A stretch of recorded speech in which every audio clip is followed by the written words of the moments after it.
he's been pretty clear about is it's not our war, it's a war in another continent. We have equities, we have engagement in this war, but it's not our war per se. But we are been told by everybody, I think everybody would agree, that there's only one nation on earth, there's only one entity on earth that can actually talk to both sides and figure out whether there's a way to end this war peacefully, and that's the United States. And we've invested a lot of time, a lot of energy at the highest levels of our government. I believe, President Trump has had more meetings with foreign leaders and others on the war in Ukraine than on any other subject, including trade.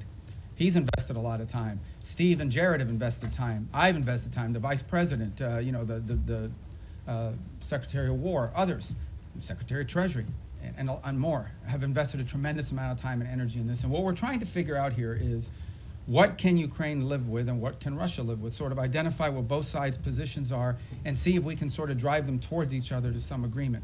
Wars end generally in one of two ways. Surrender by one side for another, or a negotiated settlement.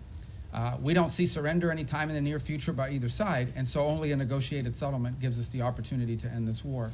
A negotiated settlement requires two things: both sides to get something out of it, and both sides to give something. And we're trying to figure out what can Russia give and what do they expect to get, what can Ukraine give and what can Ukraine expect to get. In the end, the decision will be up to Ukraine and up to Russia. It will not be up to the United States. So that's the role we are trying to play in this. And that's why you see so many meetings going on. This is not about imposing a deal on anybody. It is about determining what both sides expect and need to have and what both sides are prepared to give in return for it, and figuring out whether we can have those two overlap. And of course, that takes a lot of time and a lot of hard work. It can't generally be done in the media or in press conferences. I think we've made progress, but we have ways to go. And obviously, the hardest issues are always the last issues. Yes. All right, I'm going to go to the next row. That gentleman right there with the glasses. Well, right behind you, because you're not the next row. That's the next row, right there. Yes. Thank you. I'd like to ask how you I'm view... sorry, I didn't see. Okay, go ahead. You can start. I hadn't seen you. I'd seen him, but you can go because you're first on that row. So. Okay, great. Thank you so much. As a well-oiled machine, ladies and gentlemen. So go ahead. I'm sorry, man. Thanks. I'd like to ask how you view recent escalation of tensions between Japan and China.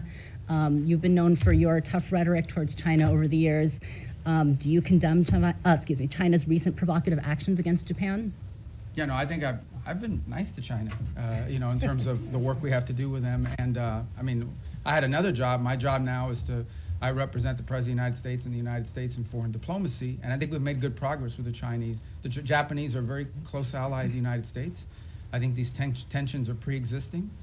We understand that's one of the dynamics that has to be balanced in that region. And I believe that we feel very strongly that we can continue with our strong, firm partnership and alliance with Japan and do so in a way that continues to allow us to find productive ways to work together with the Chinese Communist Party and the Chinese government. Look, there'll be tensions, there's no doubt about it. I mean, at the end of the day, China is and it will continue to be a rich and powerful country and a factor in geopolitics. We have to have relations with them, we have to deal with them, we have to find the things we are able to work together on, and I think both sides are mature enough to recognize that there will be points of tension now and for the foreseeable future.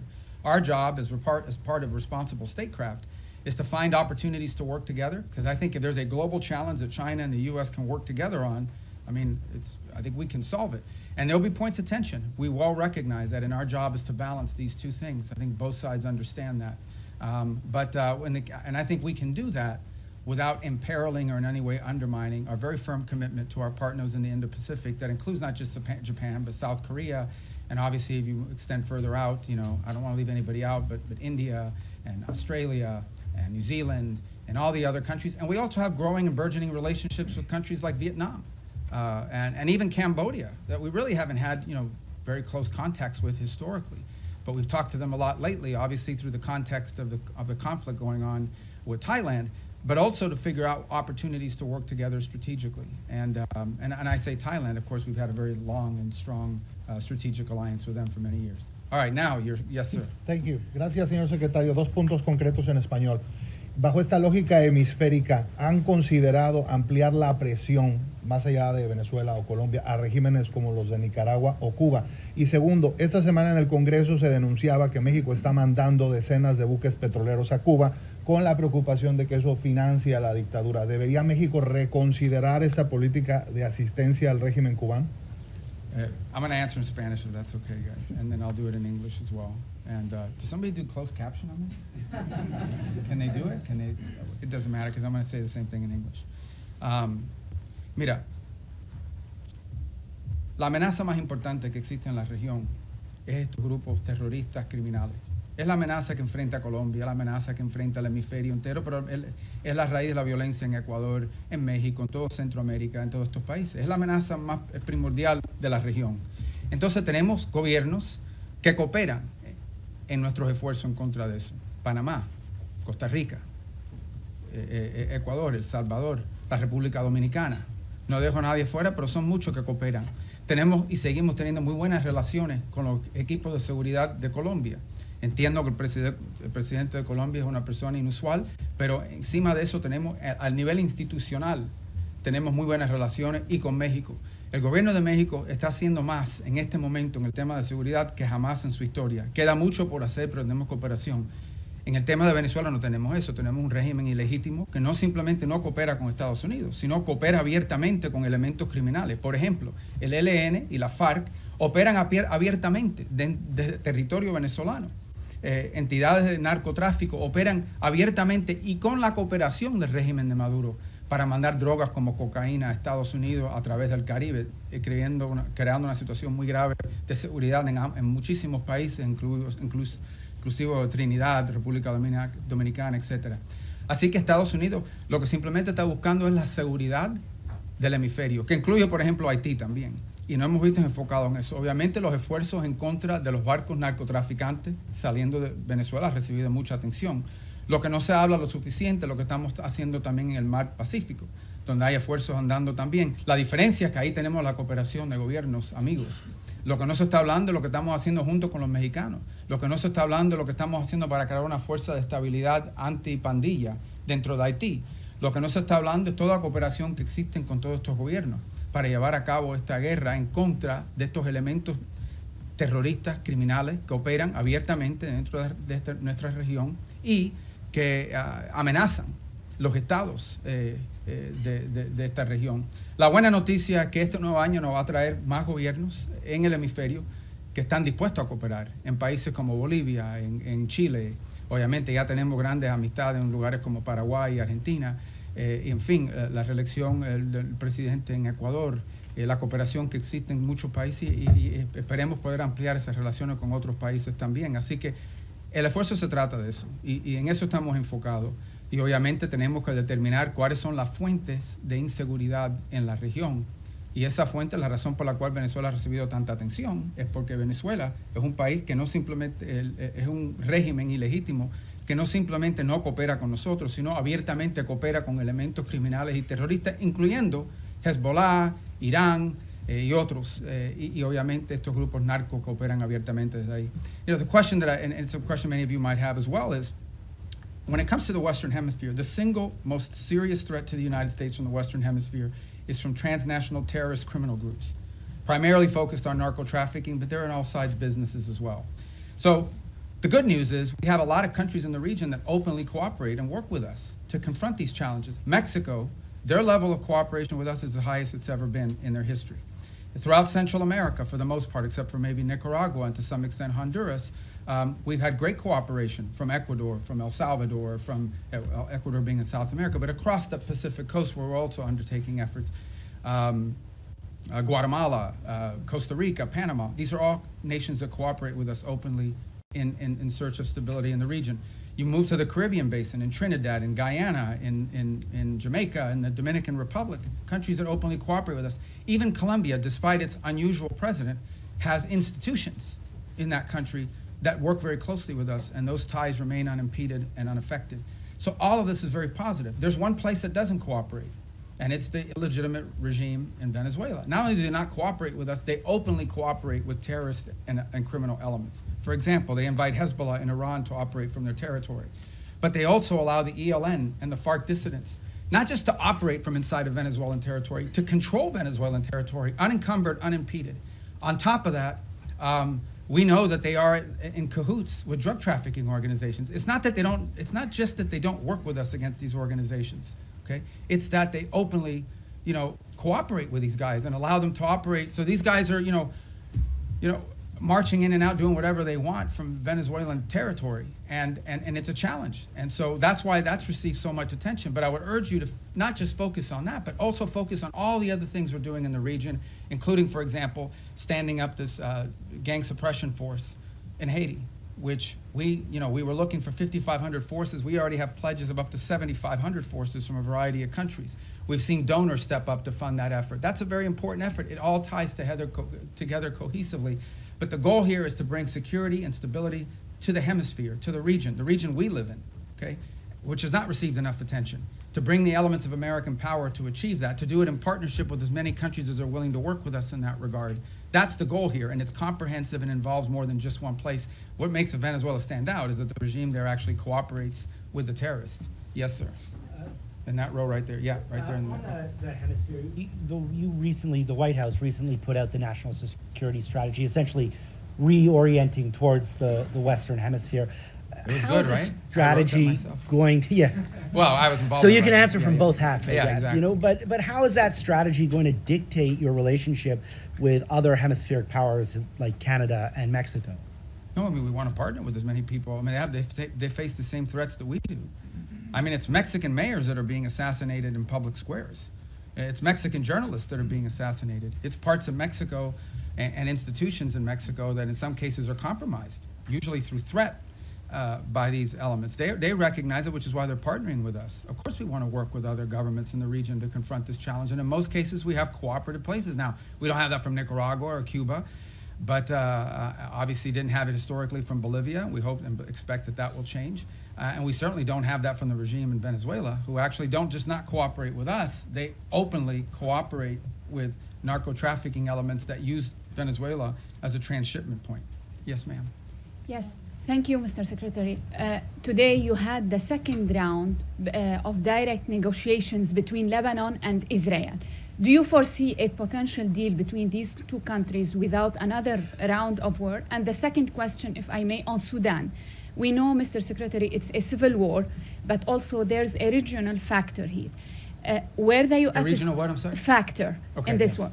Where the U.S. stands here, and what's a red line for you? Is a divided Sudan is a red line for the U.S.? Yeah, let's separate the two because they're both easy questions, right? So the first one is we're hopeful. Look, at the end of the day, the goal everybody shares is a strong Lebanese government that controls the country, and Hezbollah is disarmed. They're no longer an armed element that can threaten Israel's security. That's the goal here.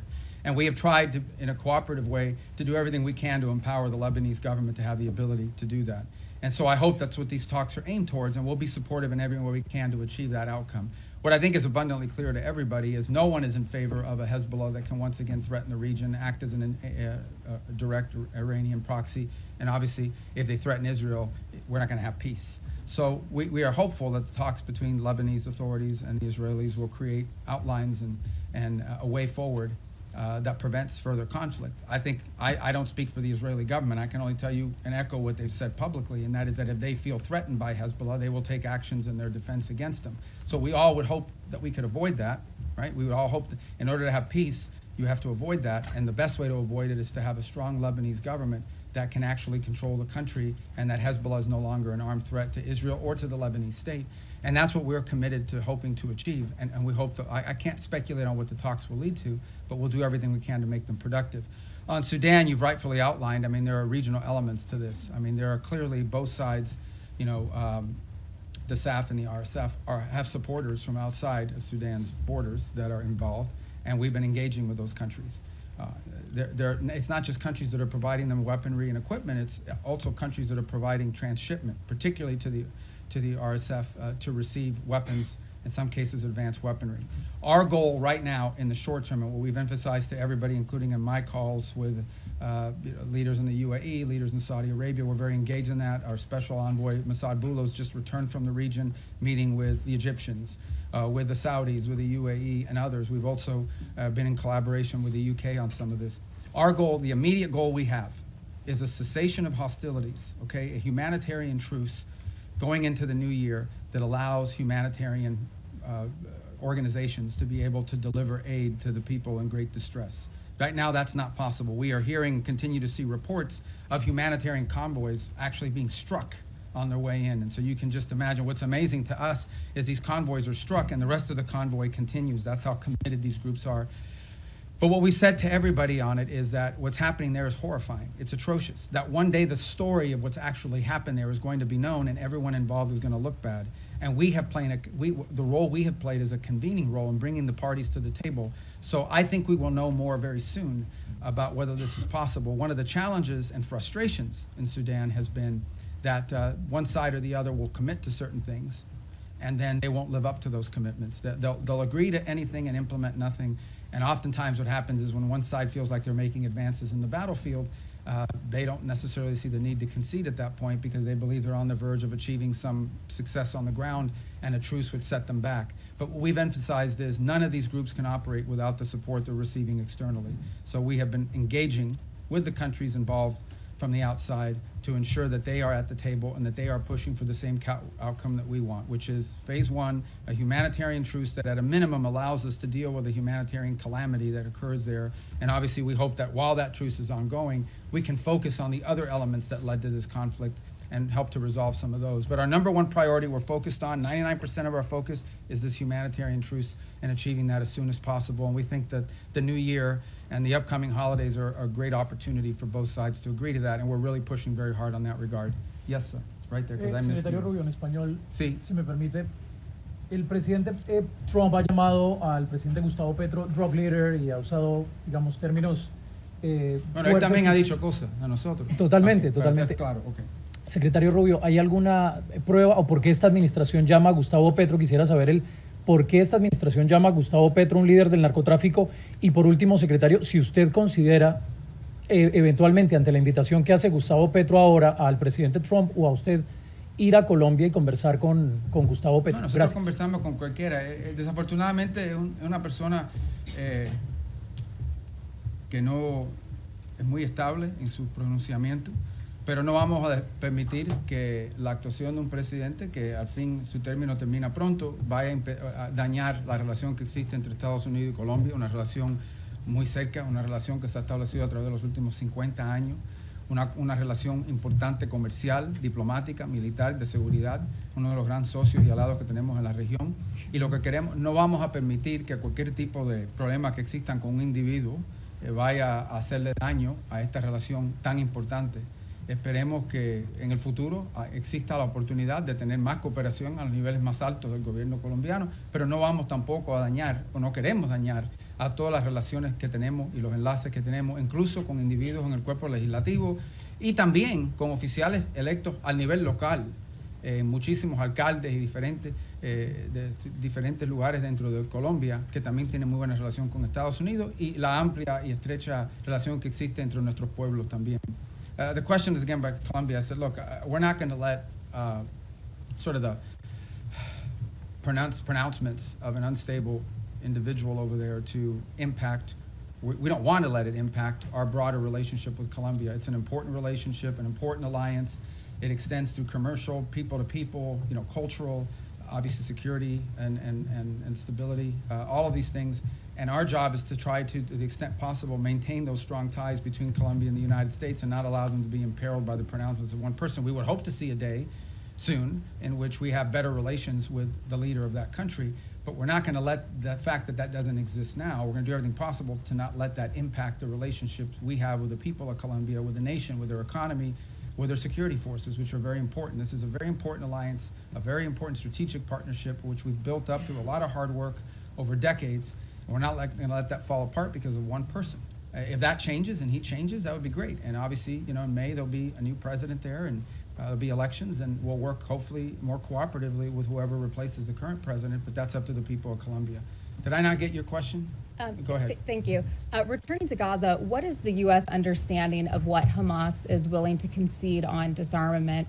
Reports suggest that Hamas might hand over its heavy weapons, but retain its smaller arms. Is the U.S. prepared to accept partial disarmament as sufficient? Yeah, I'm not going to get into the details of those types of negotiations. Let me just couch it to you this way. Everyone wants peace. No one wants to return to a war.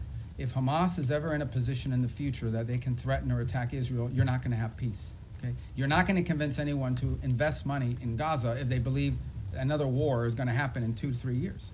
So I would just ask everyone to focus on what are the kind of weaponries and capabilities that Hamas would need in order to threaten or attack Israel as a baseline for what disarmament needs to look like. Because you're not going to have peace. If 2 years from now Hamas is launching rockets or killing Israelis or carrying out, God forbid, another 7th of October type terrorist attack and so forth, you're not going to have peace. So who's going to invest in a peace? Who's going to invest in rebuilding a place that's going to get destroyed again in a future war? So that's why disarmament is so critical. Now, what that entails, we're going to leave that to the technical teams to work on. It would have to be something, obviously, that they're willing to agree to, that our partners can push them and pressure them to agree to. It also has to be something that Israel agrees to. In order for that to work, both sides have to agree on it, and we need the space to do it. But that's the way to think about it, okay? You cannot have a Hamas that can threaten Israel in the future.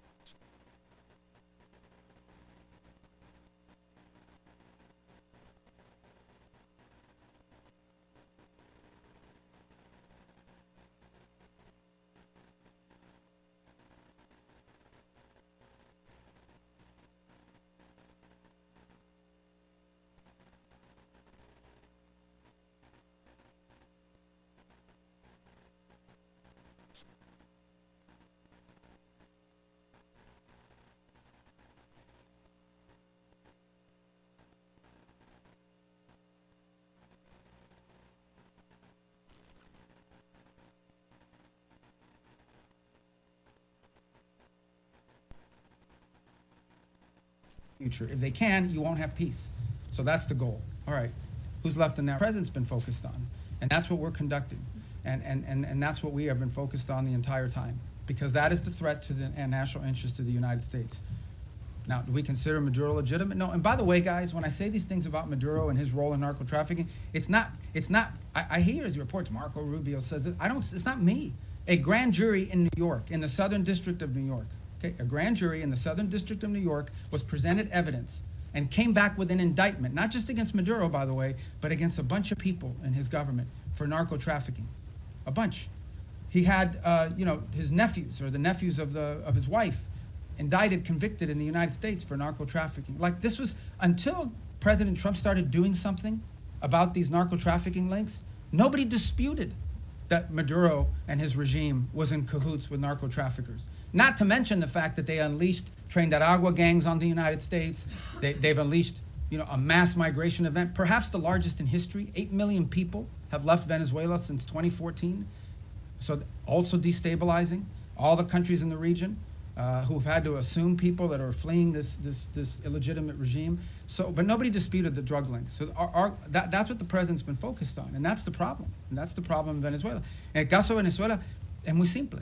Es un régimen ilegítimo que coopera abiertamente con Irán, con Hezbollah y con grupos narcotraficantes. Incluso la ELN y la FARC que operan abiertamente dentro del territorio venezolano encima de los demás.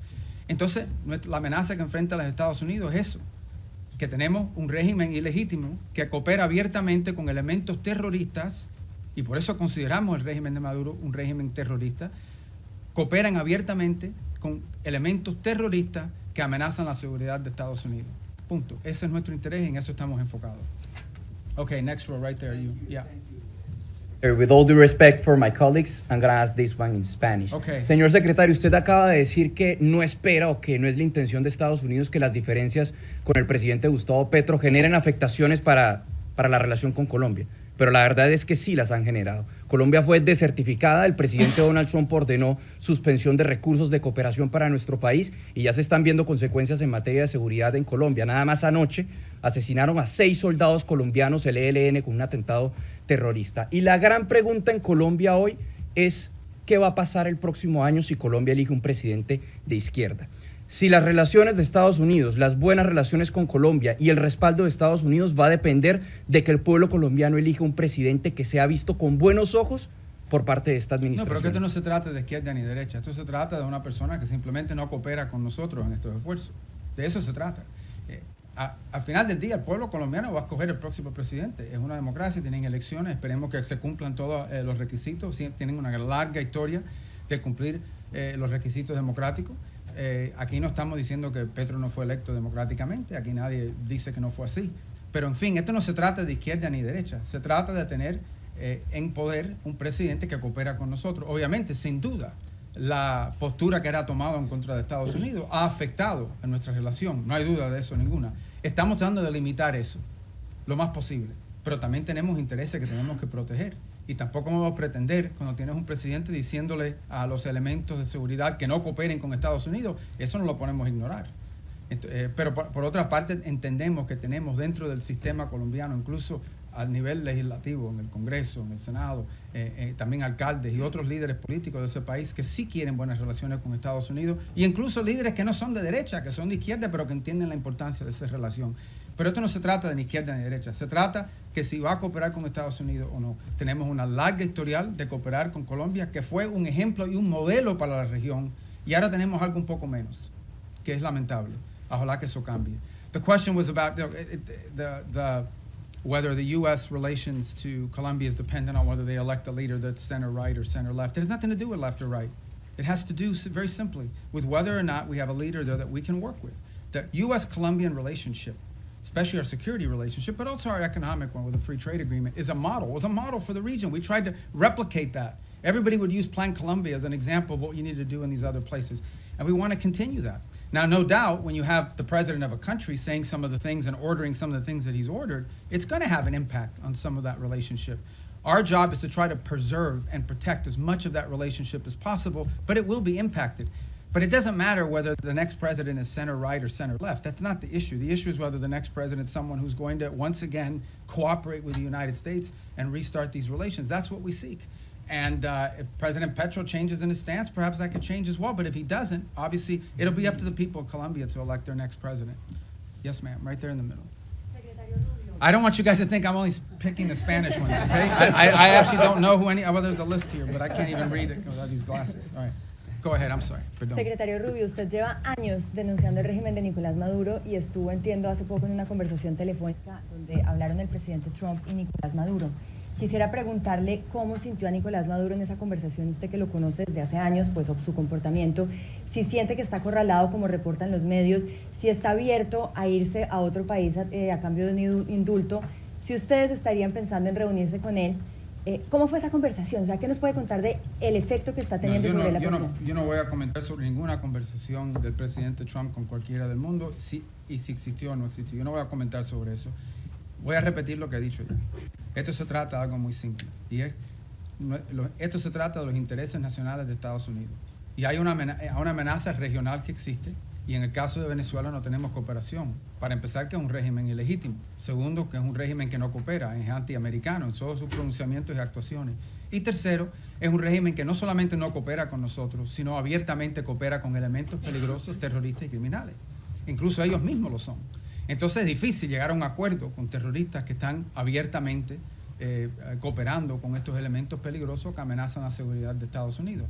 Encima de eso no voy a especular más. Pero va a haber guerra, secretario, porque ahorita en Colombia todo el mundo se está levantando, en Venezuela, con la posibilidad de que haya una guerra entre Estados Unidos y Colombia. Nosotros estamos protegiendo el interés nacional de Estados Unidos. Yo creo que, en fin, ese es nuestro derecho. Y también le diré que en Colombia debe haber mucha preocupación, que ha habido un ataque el día antes de ayer, o fue ayer, de ELN, o la FARC, creo que fue ELN, y ¿de dónde operan ellos? Abiertamente, de territorio venezolano, abiertamente, como si fueran un país soberano, operando abiertamente dentro del territorio venezolano. It's the same question, guys, and that is, the bottom line is very simple. Our interest in Venezuela and in the region is the national interest of the United States, and in Venezuela we have an illegitimate regime that not only does not cooperate with the United States, but openly cooperates with narco-terrorists and others who threaten the national security of our country. The gentleman in the middle. I'm going to try to get to everybody, I promise. But you guys, by then, your questions will be Thank you, more Mr. Secretary. specific. You said a few moments ago that everyone wants peace for Gaza, and yet by any metric, the Israelis are flouting the ceasefire that President Trump negotiated by killing an average of 2 children a day, not allowing the agreed-upon humanitarian aid into Gaza. How long can this continue? How long can the Israelis be allowed to show such disrespect to President Trump? Well, look, that's your characterization of it about the term disrespect. What I would say is this. This was, first of all, it was a miracle that it happened in the first place.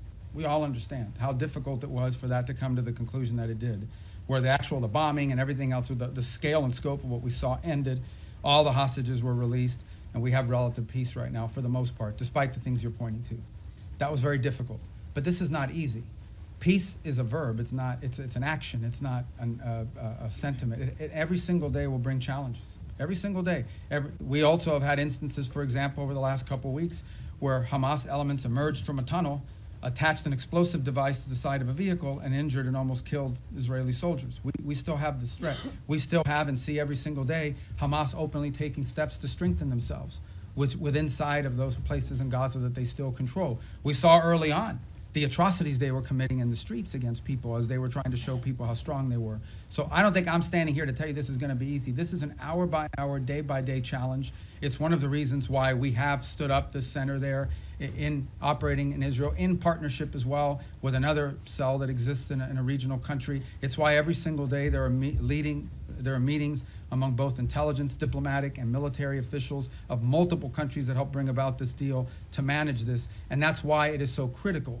It is so critical and so key that we move to complete this first phase, that we move to put in place the board of peace, get everybody agree to be a part of it, move to put in place this Palestinian technocratic organization so that they can begin to provide some governance structure, and move to put in place the stabilization force. That's the goal here, but it's not going to be easy. Every day will bring new challenges to that, and we recognize those challenges are coming from all sides. Very quick follow-up there, but who's going to want to be a part of a stabilization force if Israel is effectively using Gaza as a free fire zone? Well, these are the things these are the things that we're working through right now. That's why it didn't happen yesterday. That's why we didn't, I don't mean yesterday literally, that means why we're not there yet. This is the hard work of diplomacy and peacemaking. Peacemaking isn't just signing a piece of paper, it's actually complying with it.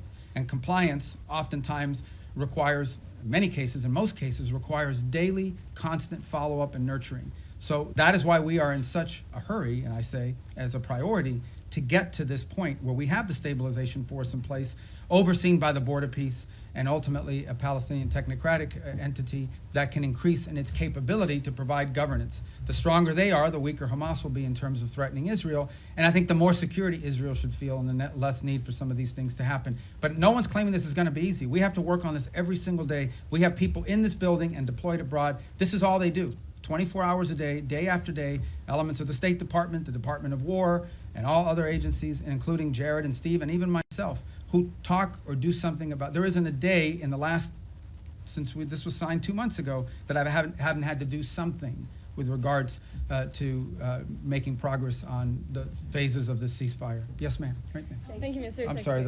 I'm going to get to you guys. I'm coming. See, I'm going down the rows like this. Thank you. So right behind you, because I'm still on that row. Thank you, Mr. Secretary, and thank you for having the Has briefing. anyone ever done this where they go like all the rows? No. You're going to look so good to your editors. You know? All right, go ahead. Caroline Lumetta with World News Group.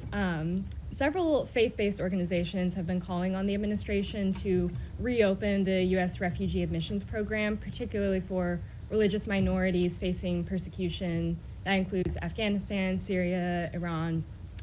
Is it going to be a goal in 2026 to expand that program again beyond South Afrikaners?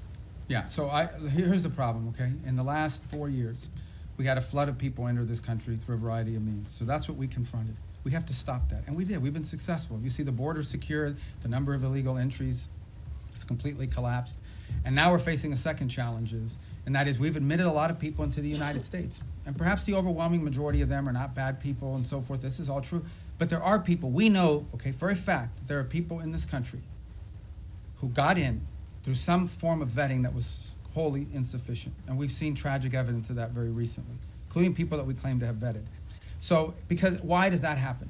Because there are some places where you can't vet people. You can only vet people on the basis of information you have about them. But that information is oftentimes dependent on whether there's some local authority that actually has any information about them. Okay, so that is the challenge we're facing, which is why the president has sort of put a stop to all of these things until these systems for admitting people into our country can be improved. But I think everyone would understand that after a flood of 15 to 20 million people into our country, almost unrestrained in some extent, over the last 4 years before taking over in January of this year, there's a desire in our country to put a stop to that until we can fix these processes to ensure that not only do we know who's in the country now, but in the future, we're not going to face some of these challenges that we faced in the past. So, look, the United States remains the most generous country in the world when it comes to legal immigration. This year alone, close to 1 million people will enter this country legally and have their green card and go to war. But we do have a right, like every sovereign country does, to know who you are, why you're coming, what you've done in the past, and what we think you might or might not do in the future. We have a right. We have a right to make sure that you're not going to come to this country and pose a burden on our social safety network. All of these things are rights of sovereign countries. A bunch of sovereign countries in the world do it. Most of the countries in the world have far more restrictive immigration policies than the United States has ever had. But we are in a special period right now. This is not like business as usual. This is, right now, we are less than a year removed from the most reckless migratory incompetence in American history, where a flood of people and mass migration events entered the United States, and they can claim all they want that they vetted people. This is just not true. Some of them were cursory vetting, and in some cases you couldn't vet them because the countries or places they came from had no documents upon which they could be vetted on. So that program will be studied, and it will not be restarted at the scale and scope it was until we are comfortable that it is one that we know everyone who's coming in and who they are and whether they meet the criteria for admission to the United States. Do you have any sort of Thank you so much, Mr. Secretary. A follow-up on the conversation between President Trump and Maduro, because the day after the conversation, the president said he was going to be meeting that gentleman very soon. Is this still being considered? Is the president still considering that? Is still a chance for diplomacy on Venezuela? And also, any role that you see Brazil could play? Because just a few weeks ago, President Lula spoke with President Trump and Nicolás Maduro.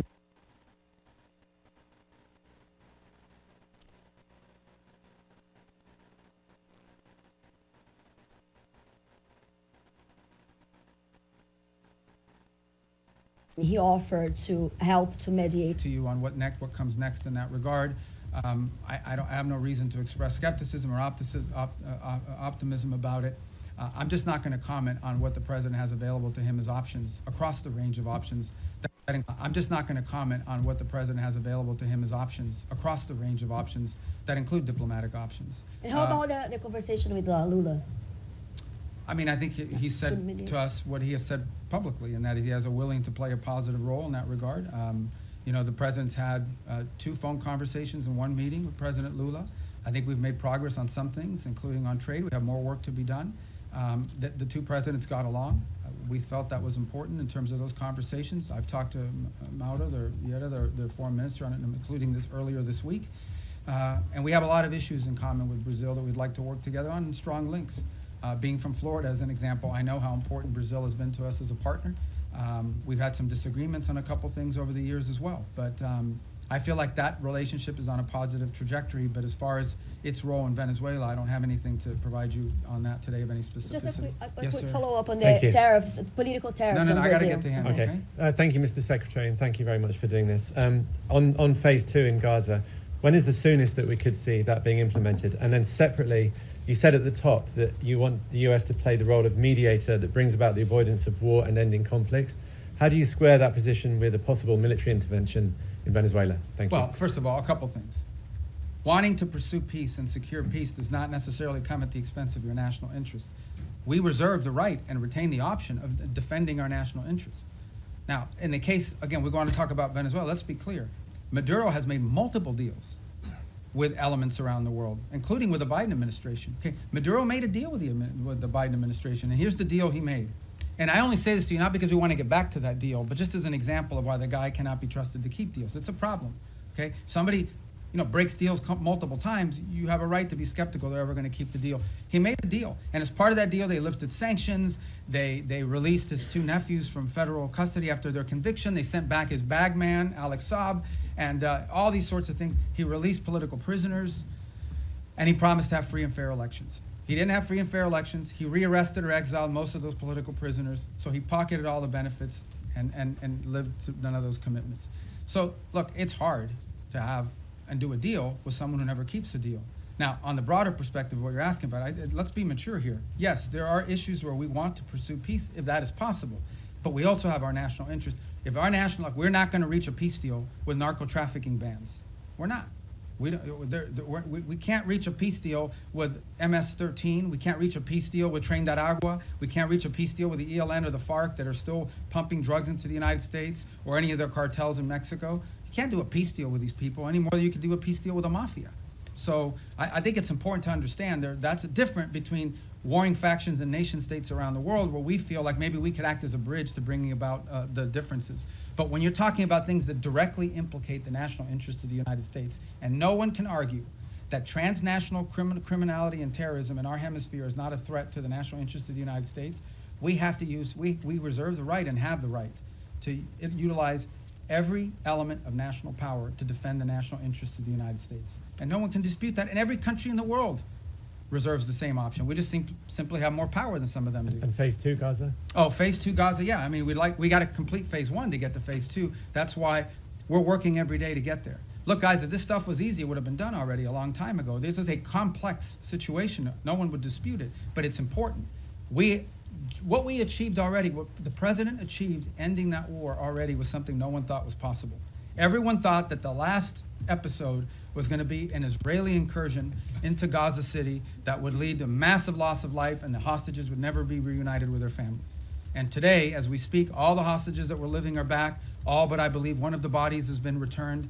No one would have believed that 6 months ago. So that in and of itself, but that is not the end of the story. We want to continue on this. But what we're talking about is dealing with something that no one has been able to solve in 30 or 40 years. No one. And it's going to take some time. But I feel generally optimistic that we have the right people at the table with the right motivations to make it happen. But no one is claiming to you that this is going to be just a straight up trajectory. It's going to have its ups and downs. It's going to have its good days and bad days. The important point is that the momentum and the trajectory on it is a positive trajectory, and we're investing, high levels of our government every day in trying to make that happen. But we can't do it alone. We have all these other partners that we have to include. So I would focus you on, let's get the board of peace in place and announced. Let's get the technocratic Palestinian group in place, and then let's get the stabilization force in place, and then we can move on to the other elements, the phase 2 and phase 3 of the plan, that hopefully will be what will be enduring. And the work of putting phase 2 and phase 3 in place is going to extend far beyond the next 3 years. I mean, this is a generational commitment, but we want to leave those pieces in place for the next administration to continue to build upon, even as we achieve phase 1 and parts of phase 2 during this administration. Yes, ma'am. Yeah, Mr. Secretary, some of your former Democratic former Senate colleagues who considered you one of their most trusted bipartisan partners have, since you joined the Trump administration, accused you of abandoning some of your former principles and positions. And 3 or 4 have said they regret voting for you. Well, I had 99 votes. I could have spared 4. What's your response to that? And more importantly, how do you think about building and maintaining bipartisan consensus and cooperation on foreign policy at this moment, especially because that will be necessary to sustain President Trump's legacy after he leaves office? I mean, we live in a very different time, unfortunately. I engage with senators, for example, from both parties. Just saw a bunch of them the other day all the time, and obviously, but politics today is very different than it was 10 or 20 years ago. It just is. I'm not in that anymore. I'm no longer in a political office, but I know political offices. I served 14 years in the Senate, and politics is real, right? I mean, there's also not a lot of benefit to a Democratic senator saying what a great guy Marco Rubio is in this current political environment, or anyone in the Trump administration for that matter. So all I will tell you is I get up every day, we go to work, we get work done, we do cooperate and work with. They don't always agree with everything we're doing, but I have a lot of people in the Senate, particularly chairmen of key committees that we interact with. There's things people can say and do in the public that because of politics in private that they can't say or do in public. But I don't know what else to comment on that other than one more point, and that is, I think this is important. I think people have lost sort of their mindset here a little bit, okay? The foreign policy, the State Department is not its own government, okay? The Secretary of State is not its own government. I'm appointed by the president, confirmed by the Senate, and then, or nominated by the president, confirmed by the Senate, and then appointed by the president. But at the end of the day, the person the people of the United States elected to be the president of the United States and the commander-in-chief is Donald J. Trump. That's who they elected. And my job, and the job of the people in our administration, is to implement the president's foreign policy. We provide advice, we provide counsel, but ultimately our job is to take what the president wants to do, take his vision, and implement it. Come up with options for implementing the president's vision. That's my job today. When I was a senator, I represented the state of Florida. Today, I am the Secretary of State for Donald J. Trump, the President of the United States, and my job is to implement the president's foreign policy, provide advice, provide counsel, provide ideas, provide for opportunities and ways in which his foreign policy can be implemented. But in the end, our job is to implement that. And why people think that somehow foreign policy can be divorced from our republic? That's not the way our Constitution works. The Constitution does not say you elect the President of the United States and then you put in place a State Department to undermine the President if the person who's the Secretary of State doesn't agree with him. That's ridiculous. That's stupid, really. And I don't know why anybody would think that. So that's the job I have, and that's the job I'm proud to do. I think we've made a lot of progress. We have a lot more work to do. All right, on our row right there from Italy, right? I know you from the... Yes. Do you cover us now, or are you on Capitol Hill still? No, everything. Both. So you're like a one-man bureau for the whole well thing. as All here. right. You're like me. You have two jobs. Good. Yeah.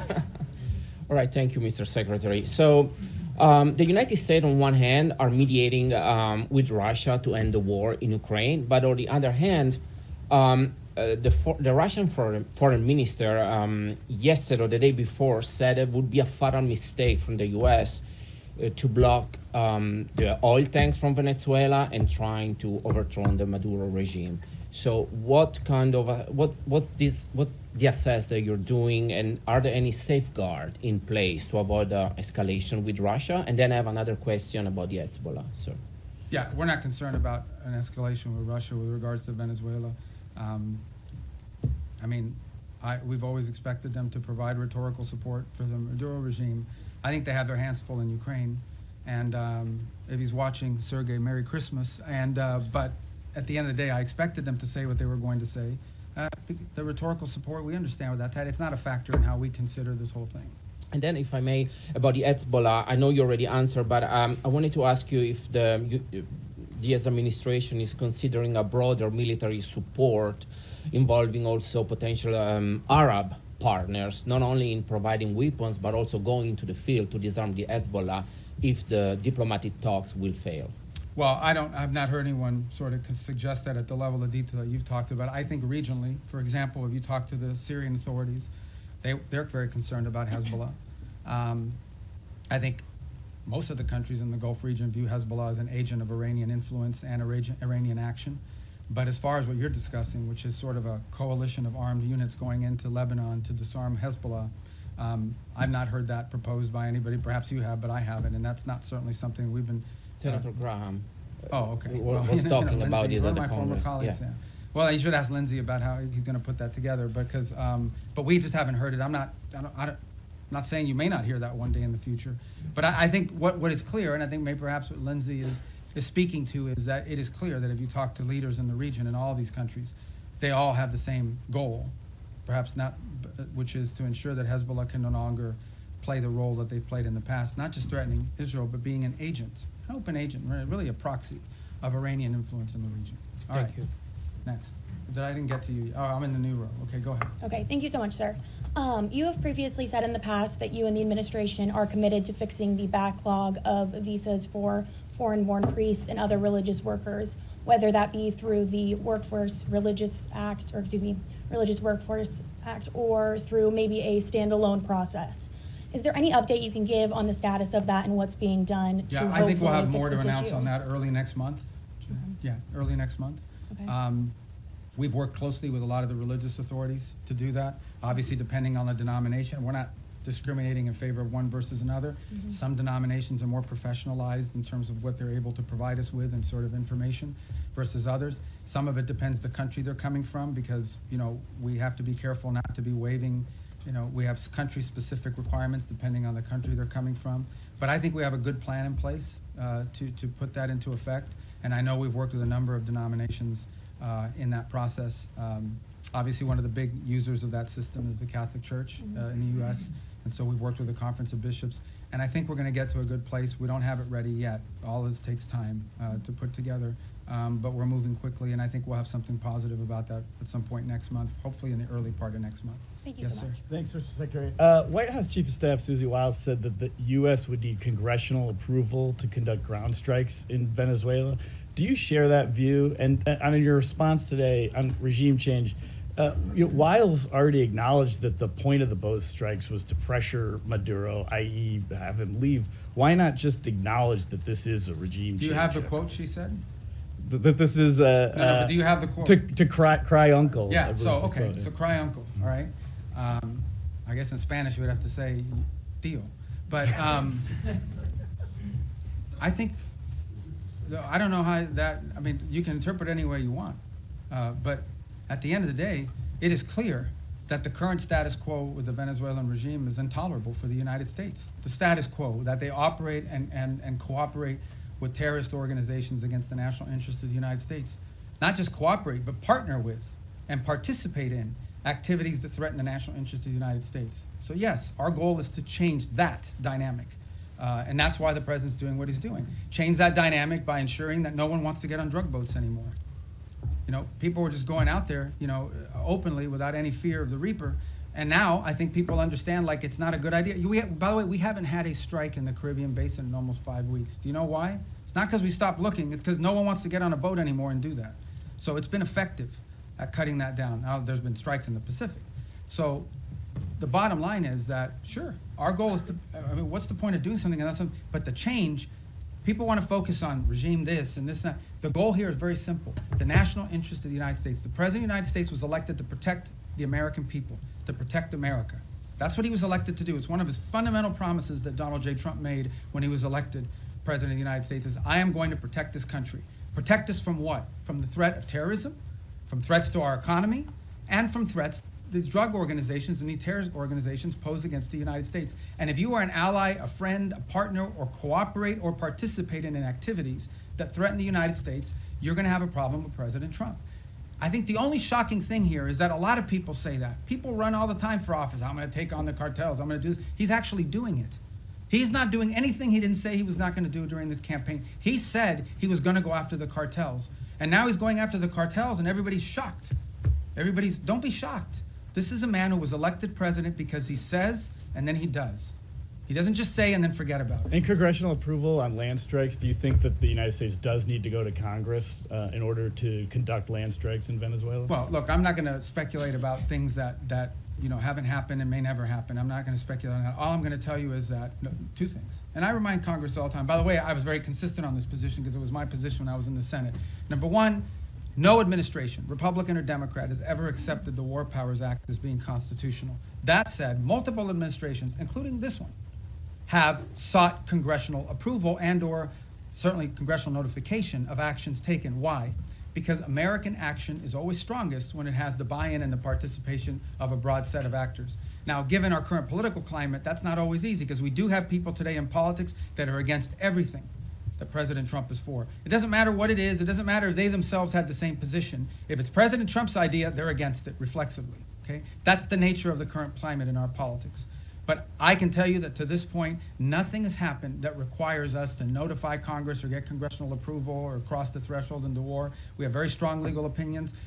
We have now briefed Capitol Hill 23 times, 23 briefings, bipartisan briefings on Capitol Hill. I have personally participated in 6 of those 23 at the highest levels of the committee, but then the full House and then the full Senate, which, by the way, are always interesting. Now, okay, get it. I've been there before, okay? So I was part of this thing in the past as well. But you do this briefing, you answer all their questions, and then they go out and tell people, we heard nothing, we saw nothing, you know, that we were pleased with. They already had their answer before they went in, but we do them anyways. And we continue to do them. Not to mention the individual calls I've had with leaders in Congress, and I'm not going to disclose what those are. So everybody over there does know what we're doing, they know why we're doing it, and we've kept Congress fully apprised, and we'll continue to do so. Yes? Thank you, Mr. Secretary. The settlers' violence is rampant in the West Bank. The what is, I'm sorry? The settlers, yes, the Israeli okay, settlers' violence in the West Bank is being escalating, is increasing. Also, Israel is building around 20 settlements unit. Doesn't this undermine your own effort in the peace process? And also, if I may, on Gaza, the humanitarian situation is dire. The babies have been frozen to death because of the weather. Tents have been flooded. Is this anything that the United States can do to alleviate the suffering of the civilians in Gaza? Yeah. In the case of the West Bank, we have, and you've seen our embassy even has put out statements and comments about specific incidents there that we're concerned about, that we do think, create a point of strong friction in the broader effort. And our own embassy, and Ambassador Huckabee has spoken to this as recently as a couple weeks ago, very firmly, I believe. And so we'll continue to communicate that as we have and make our opinion known in regards to its impact on the broader challenges. In the case of humanitarian, absolutely. I mean, this is the reason why that group is set up there every single day. We've been successful at opening new corridors. We want to continue to see that increase. We want to continue to see the flow of aid increase into those parts of Gaza that are still under Hamas control. But it also goes back, not to sound like a broken record, to why it is so critical to have the border peace put in place and the Palestinian technocratic group put in place, because that allows us now, when you have this technocratic Palestinian group in place and a stabilization force to provide security, it now allows us to have someone we can work with to turn over the humanitarian aid to and have them be the ones that help distribute it along with these international partners. That's what the point we're trying to get to, that we can get to a point where that is, and you know, part of the thing with humanitarian aid is also security. Someone has to provide security for these convoys as they go in, because oftentimes they have been attacked, they've been looted, they've been so forth. We don't have a force that can do that right now unless the Israelis are going to go in, and that would violate the ceasefire. But if we have a stabilization force on the ground, they could provide security. And then the technical side of it, the logistical side of it, along with the international partners, is what the Palestinian Technocratic Organization can do. That is why we are in such a hurry to finalize that phase of this deal, so that the aid can flow. And not just aid, then we can move from aid to reconstruction, which is the goal everybody has. You want to reach a point in which you're not providing aid because Gaza has an economy, and it's not an economy controlled by Hamas. But we can't get to that stage until we can secure the place. And that's why we're in such a hurry to finalize that phase of the deal. Yes, sir. Vladimir Putin today I thought you were introducing yourself. No, no. Vladimir. Okay, I'm Vladimir Definitely Putin. not. Definitely not. Vladimir So what Putin. are you doing here? Nick Schiffer in PBS NewsHour. Vladimir Putin had his own end-of-year press conference today. Oh, he's trying to step on my message. Yeah, his went, I think, 4 hours, so we got at least 3 hours. And he said he was willing to end the war in Ukraine. I bet you he didn't do it in Spanish. He did not. All right. Go ahead. I'm sorry. No, it's all right. He said he was willing to end the war in Ukraine based on principles he had outlined last summer, and that included a complete Ukrainian withdrawal from 4 regions, most of which are not occupied by Russia, recognition of occupied Russian territory in Ukraine, and the complete lifting of sanctions. That goes beyond some of the recent conversations you've been having. So do you think Putin is serious about peace, and is the U.S. willing to recognize occupied Russian territory in Ukraine? Look, I think ultimately there is what people say, and I'm not claiming that that's not his position. I'm just saying there's what people say and then what people do. In the end, we're not going to base our approach to finding peace here on the basis simply of what people are saying. We're going to base it on what people are willing to agree to, what countries are willing to agree to. Our role is very simple. We try to understand what the Russian position, how much can they give and what do they have to have. We understand the Ukrainian position, and we try to find whether those two things can overlap. Maybe that happens this week, maybe that happens next month, maybe that's not ready for a few months. That's not up to us. That's up to the two sides. In the end, it's up to them to make a deal. We can't force Ukraine to make a deal. We can't force Russia to make a deal. They have to want to make a deal. The role we're trying to play is a role of figuring out whether there's any overlap here that they can agree to. And that's what we've invested a lot of time and energy and continue to do so. That may not be possible. I hope it is. I hope it can get done this month before the end of the year. I want it to end as soon as possible. I know the president is deeply committed to helping it end. I know this, though, we're the only ones that can do it. If we were not involved, no one would be talking to both sides. The UN can't do it, but who else is going to do it? Nobody in Europe can do it. So I think I think the one thing people should have is an expression of gratitude that President Trump is willing to continue to engage in this despite the fact that we haven't yet gotten the outcome that he hopes to have, because no one else could do it. And so that's what we're trying to do here. So this whole narrative that we're trying to force something on Ukraine is silly. We can't force it. There's no peace deal that Ukraine, there is no peace deal unless Ukraine agrees to it. But there's also no peace deal unless Russia agrees to it. We are just trying to find whether there's common ground that we can make happen. And maybe that's not possible. Maybe it is. Maybe that's not possible right now. But we don't think our work could potentially serve as a baseline for that in the future. Maybe it is possible now. We're going to continue to test it and see where we can get to. Is the U.S. willing to recognize occupied territory? I'm not going to speak on any specifics of any deal because we're not going to be able to negotiate a peace deal, especially one like this, in the media. Suffice it to say, let me just put it to you this way. There can't be a peace deal unless Ukraine agrees to it. And there can't be a peace deal, of course, unless Russia agrees to it. But remember that. Any peace deal is one that Ukraine has to agree to because they're a combatant. If Ukraine says we don't agree to it, there won't be peace. So our job is not to force anything on anyone. It is to try to figure out if we can nudge both sides to a common place. And guys, in a conflict like this, in a war like this, that's not easy. It takes a lot of time. We're going to have some patience with it, unfortunately. It's already gone longer. But understand why the president cares about this, okay? Because let's be honest here, and I'm not trying to diminish this, okay? Because it's an interesting position to be in. The United States only provides, we don't provide weapons to Russia, we only provide weapons to Ukraine. The United States doesn't sanction Ukraine, it's only sanctioned Russia. And yet we are still the only country in the world that can talk to both sides. So let's be clear about the role we've played in this so far. I mean, we're the only ones that can. But, so I don't mean to be dismissive of why this matters or it's important, because this is going on in another continent. We've got issues in our own hemisphere we need to be dealing with. That if you were to ask prioritization, I would argue that something in our hemisphere from our national interest is more important than something in another continent, but it doesn't make Ukraine and Russia unimportant. We care about it, that's why we're involved in it. But by the same token, why does the president care? I'll tell you why. This week, 9,000 people will die, including like 5,000 or 6,000 weekly Russian casualties, okay, in a war. This is a bloody, nasty conflict. In the same time, the entire electric grid, the entire infrastructure of Ukraine is being destroyed almost as fast as it's being rebuilt. Every week that goes by, the cost of rebuilding that country gets exponentially higher. It is now becoming generational reconstruction. This is a very damaging war that's going to have incredible implications. There are now hundreds of thousands of Ukrainians, probably maybe in millions, who have not lived in Ukraine in years. They've been displaced to other countries. The implications of this long term for Ukraine are dramatic, and for Russia too, but for Ukraine, and we're focused on them. This is why the president wants to end it. He thinks it's a bloody, nasty, horrifying war, and he doesn't like wars. He really doesn't like wars. He thinks they're a waste of money, time, and talent.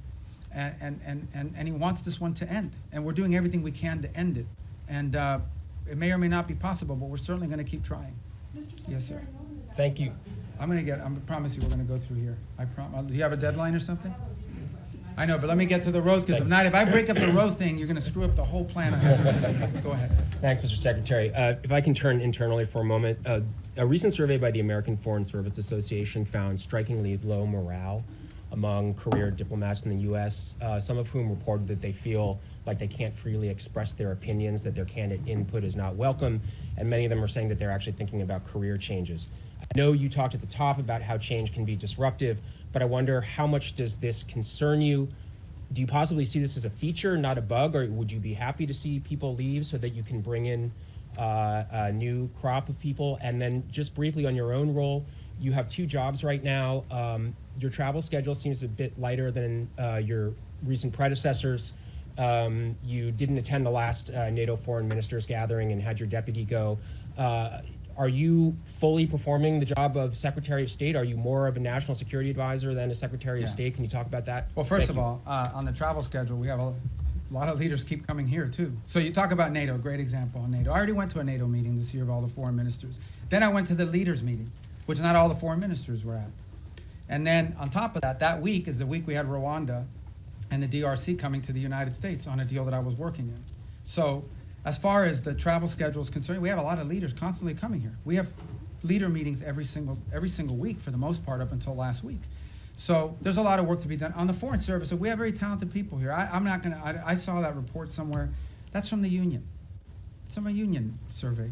All I can tell you is that today Foreign Service officers are more empowered at the regional bureau than they've ever been. I get descent cables. I get cables every day from all over the world that provide the baseline for a lot of the ideas that we pursue.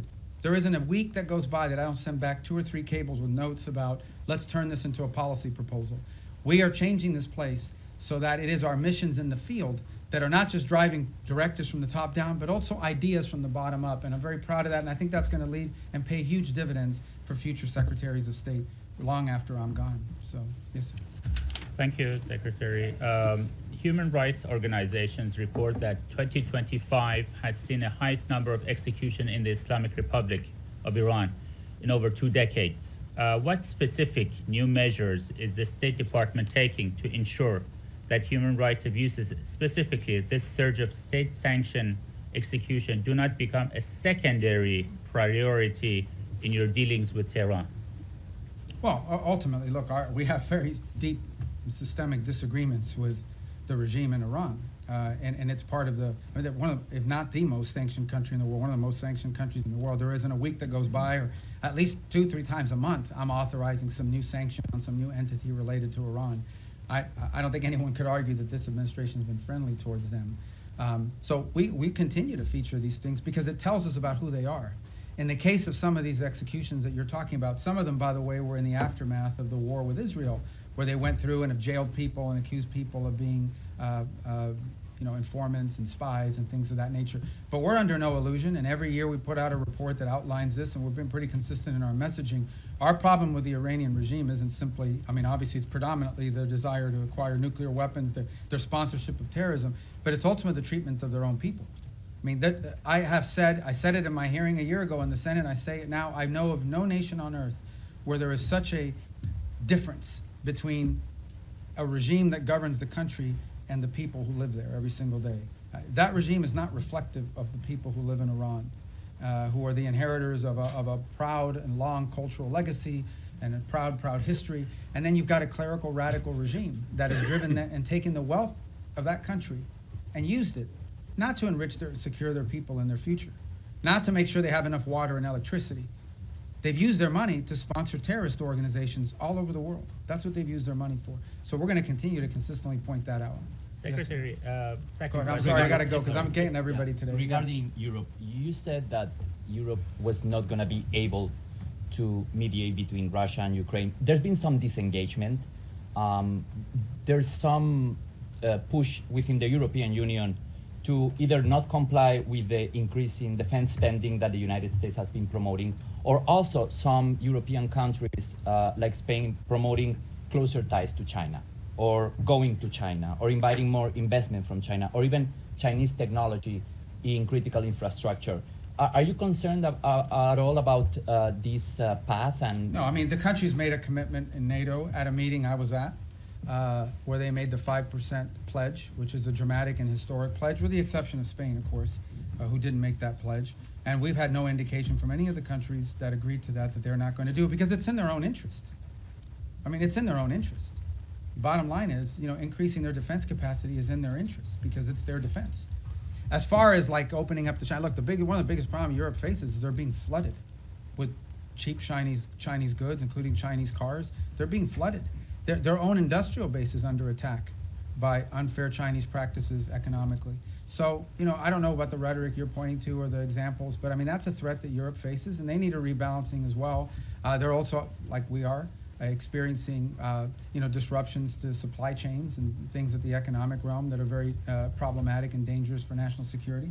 So we would expect them to act at their national interests, both continentally and individually as their own countries. All right, we got to speed it up. Yes, ma'am. Hi, Annalise Nielsen from Sky News Australia.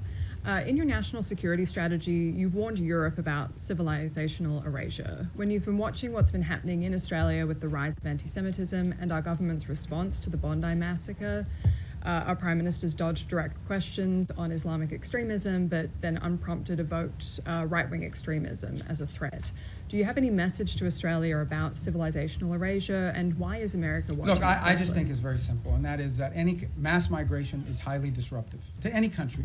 We talked about it here in the United States. When you experience mass migration, I don't talk about immigration, I'm talking about mass migration.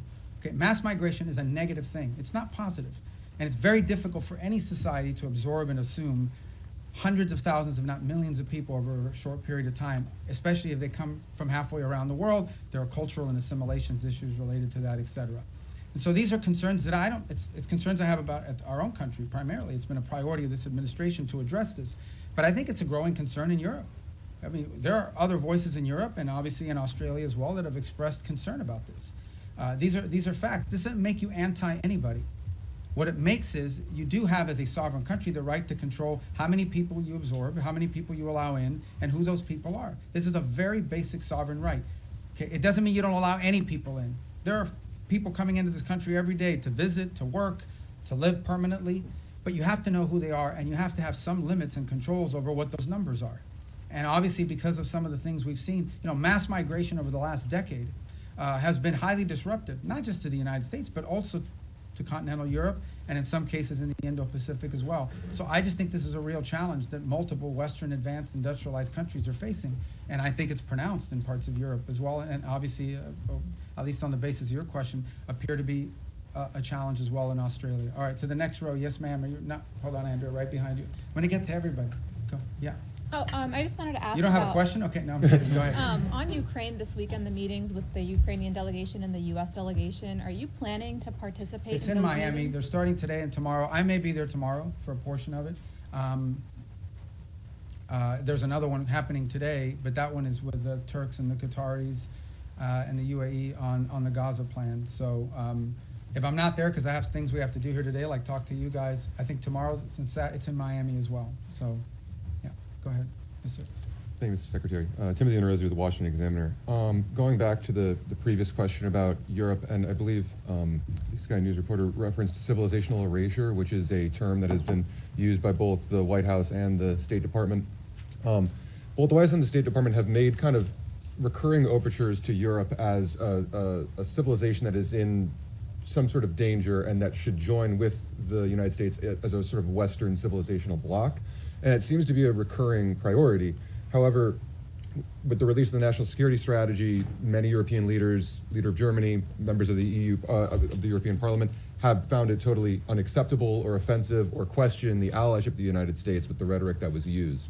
So I just wonder if the United States is correct in that these policies like mass migration will lead to civilizational erasure.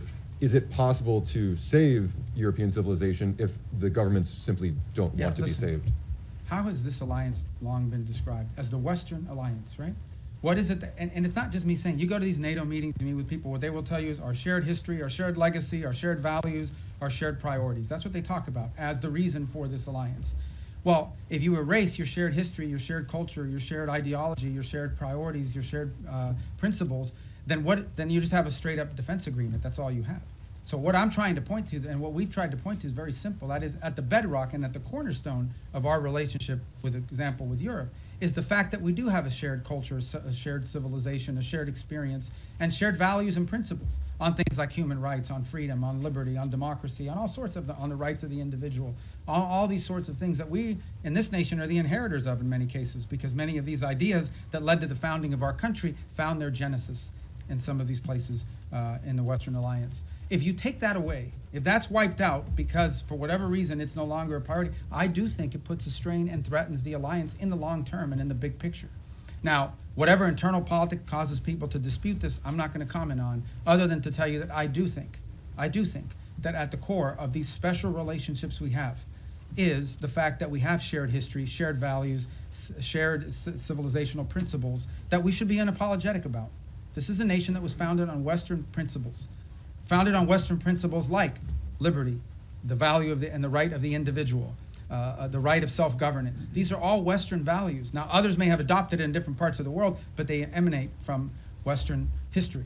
And it's something that we should be unapologetic about. Why would we be apologetic about it? Anyone who doesn't recognize, for example, that many of the features of our system of government find their root in Roman and Greek history is a fool.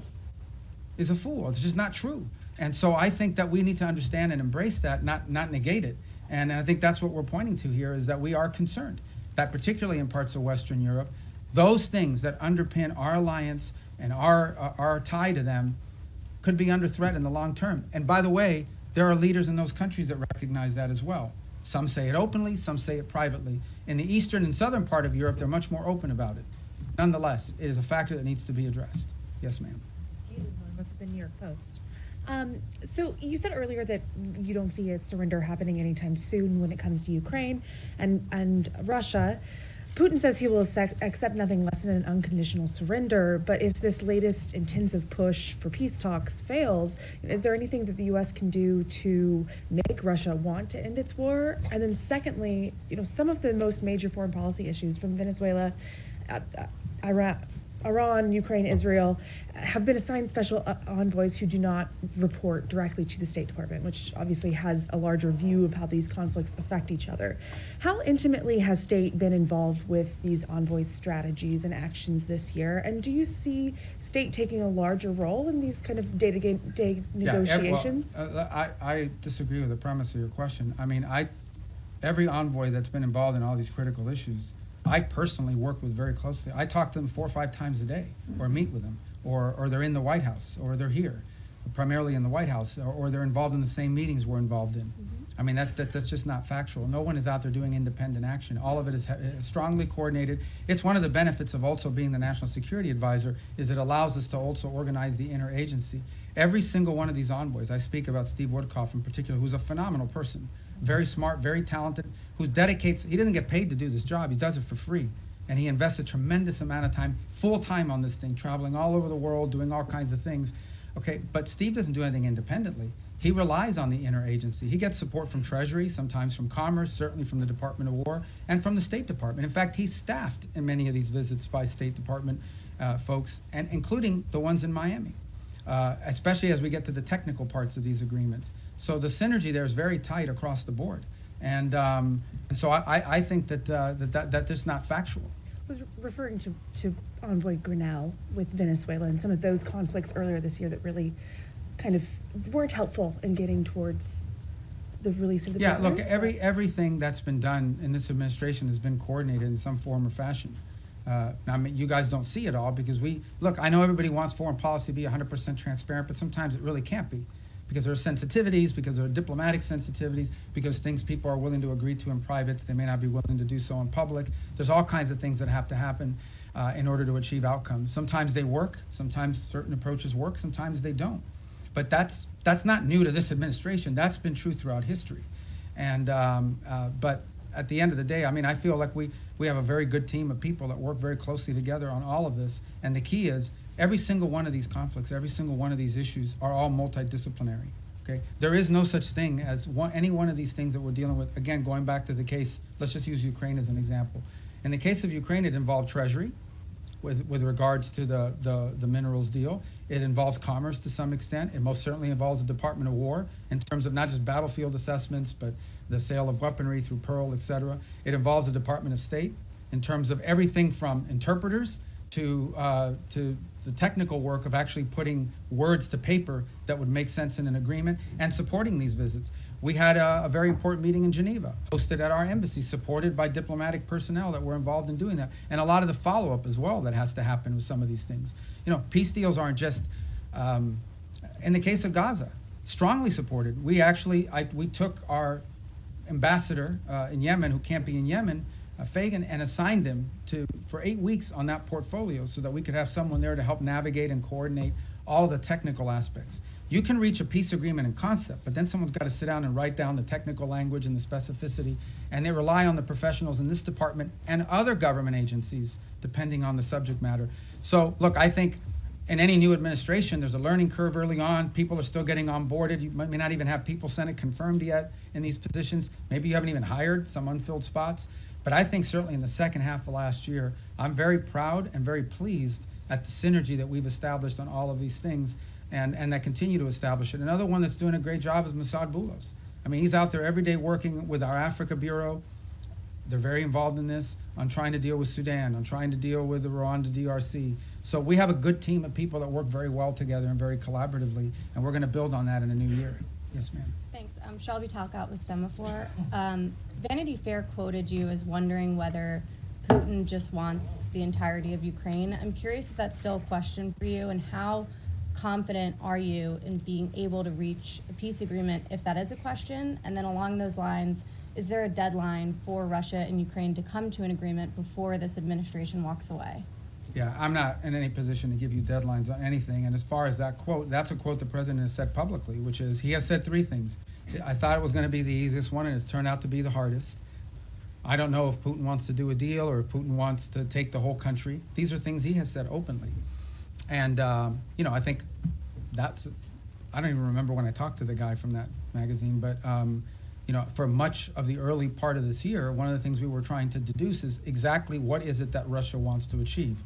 We know what they wanted to achieve initially when the war began.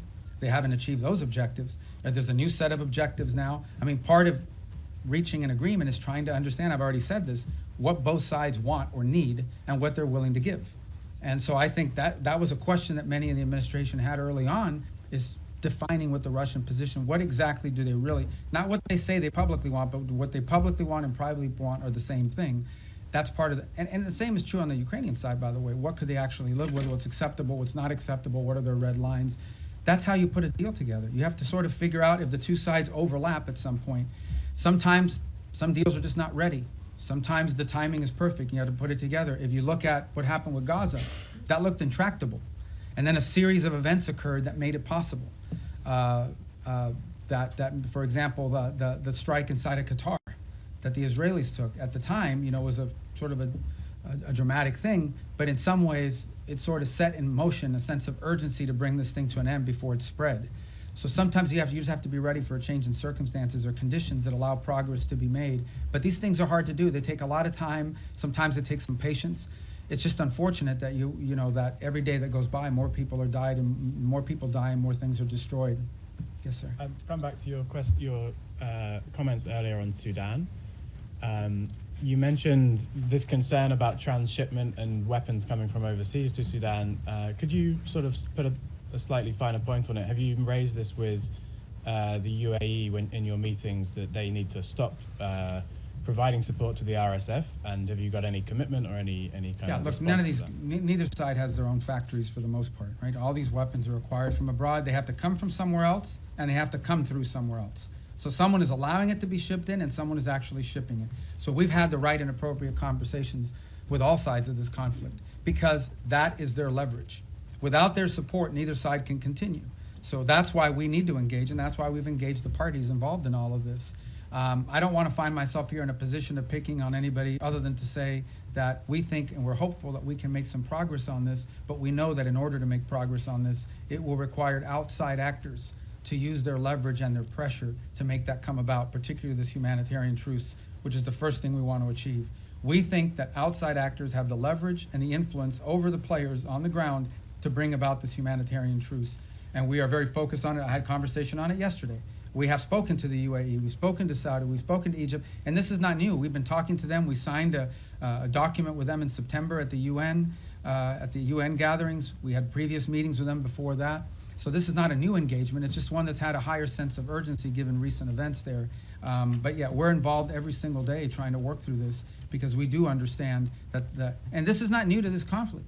It is in many ways similar to what happened to happen in Gaza. What brought Hamas to the table, among other things, was the fact that some of the countries that had relationships with Hamas, like Qatar, like Turkey, played a very constructive role in bringing them to the table and pressuring them to sign an agreement. And we played a similar role on the other side. So, you know, it's not unusual that you would involve outside actors in using leverage to bring parties to the table to agree on something. Yes, ma'am. Thank you, Mr. Secretary. On Venezuela, what is the U.S. willing to commit if Maduro is ousted from power to ensure that the country doesn't plunge further into instability in sort of Yeah, I don't have any announcements on that right now. And do you see Maria Corina Machado and Edmundo Gonzalez as the heir apparents for power? Well, we don't believe Maduro's not legit. We've been pretty clear. We didn't recognize him as a legitimate president. The previous administration didn't as well. The first Trump administration didn't either. He's not the legitimately elected president. They had an election last year that was stolen, and everyone knows it. Even all the countries in the region know it. And but you know, I don't really have anything to add other than what I've said today with regards to Venezuela. Thank you, Mr. Secretary, for doing this. According to a poll by the Reagan Institute, 62% of all Americans support the use of military force against suspected drug traffickers in the Caribbean. And among MAGA Republicans, 90% support the military use against suspected drug traffickers in the Caribbean. So how does the State Department view or analyze these figures?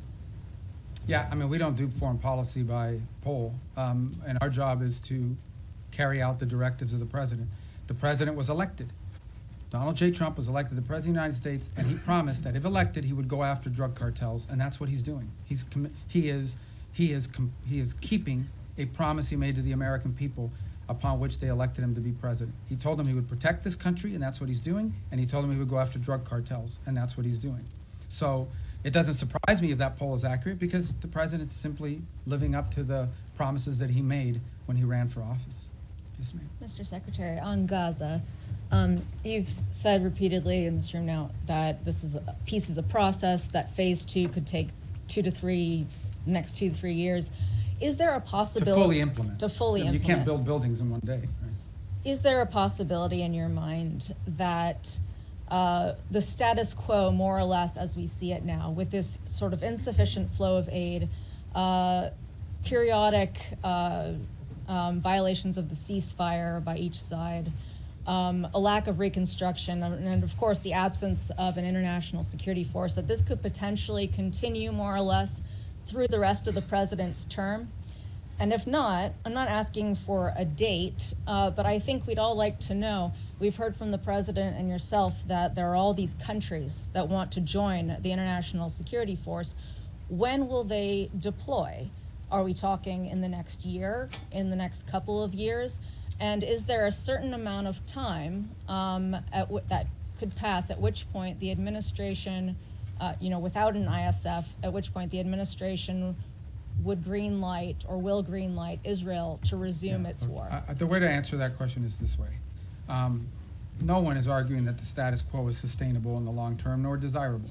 And that's why we have a sense of urgency about bringing phase one to its full completion, which is the establishment of the border peace and the Palestinian Technocratic Authority or organization that's going to be on the ground. And then the stabilization force comes closely thereafter.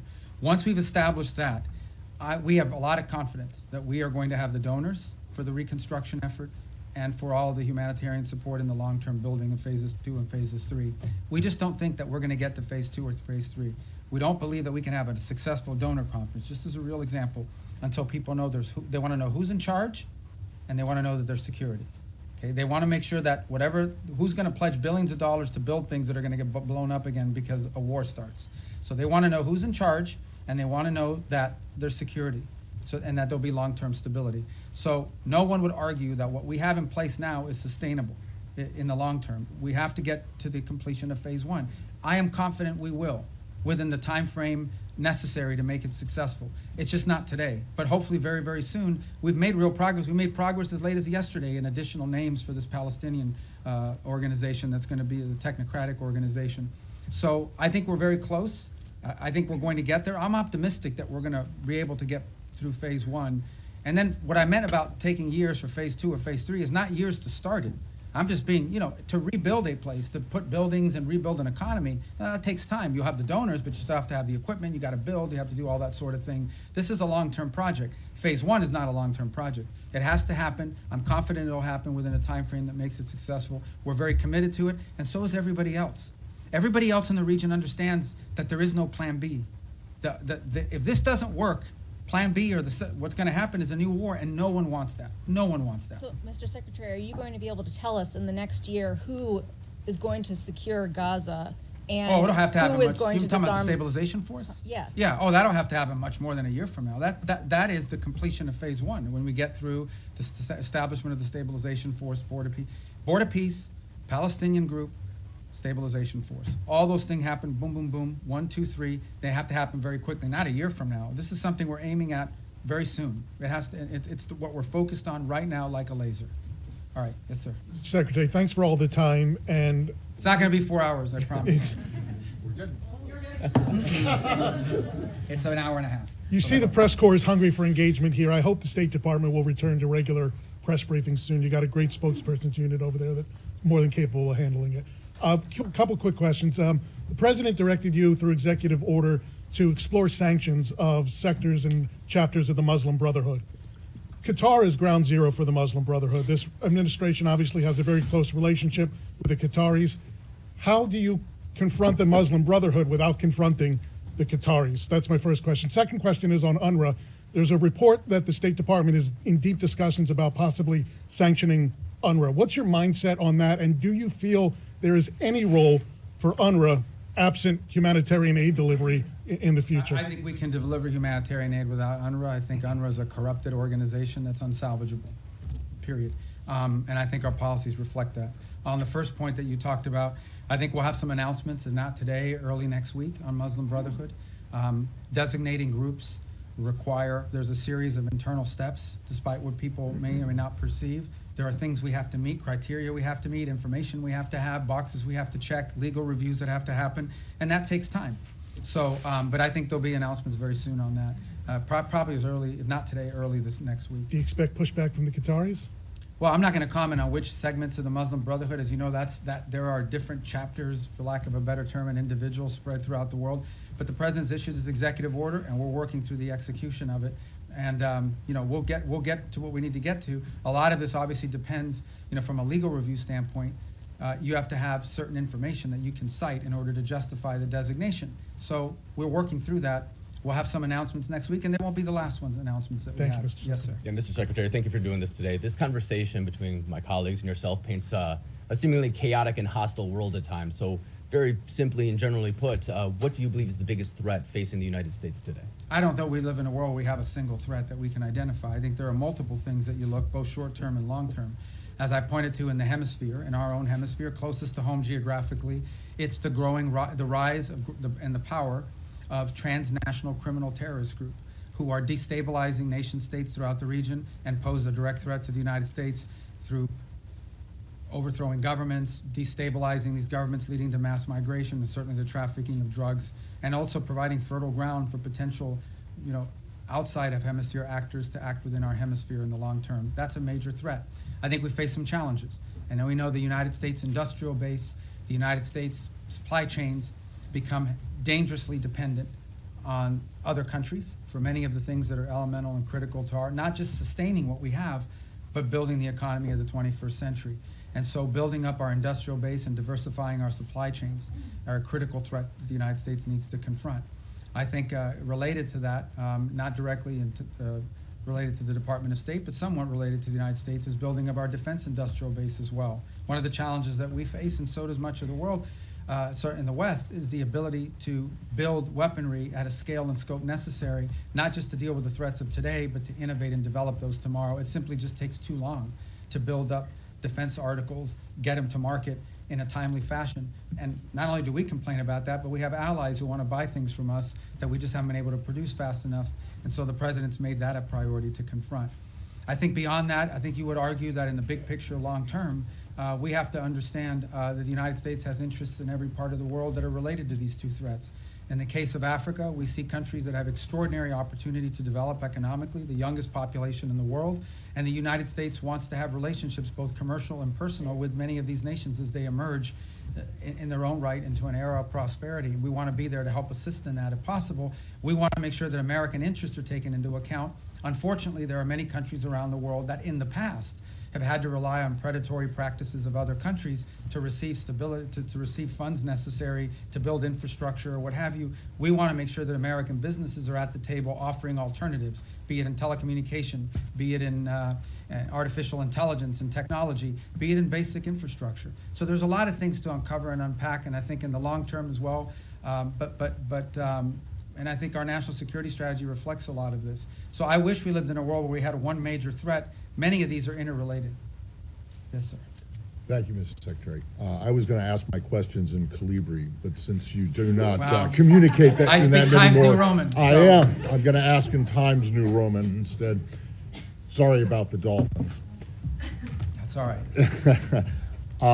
I know that you don't want to predict anything, but whether you're at these meetings in Miami, obviously not today, but maybe tomorrow, do you think there's any chance of having some kind of announceable progress before New Year? In other words, are we going to be working on New Year's Eve? We might be, if it's necessary and productive. We're going to work as long as it takes. Okay. And by the way, these are the meetings you know about, but there's talks going on every single day. There was a meeting earlier this week in Berlin. There's phone calls every day.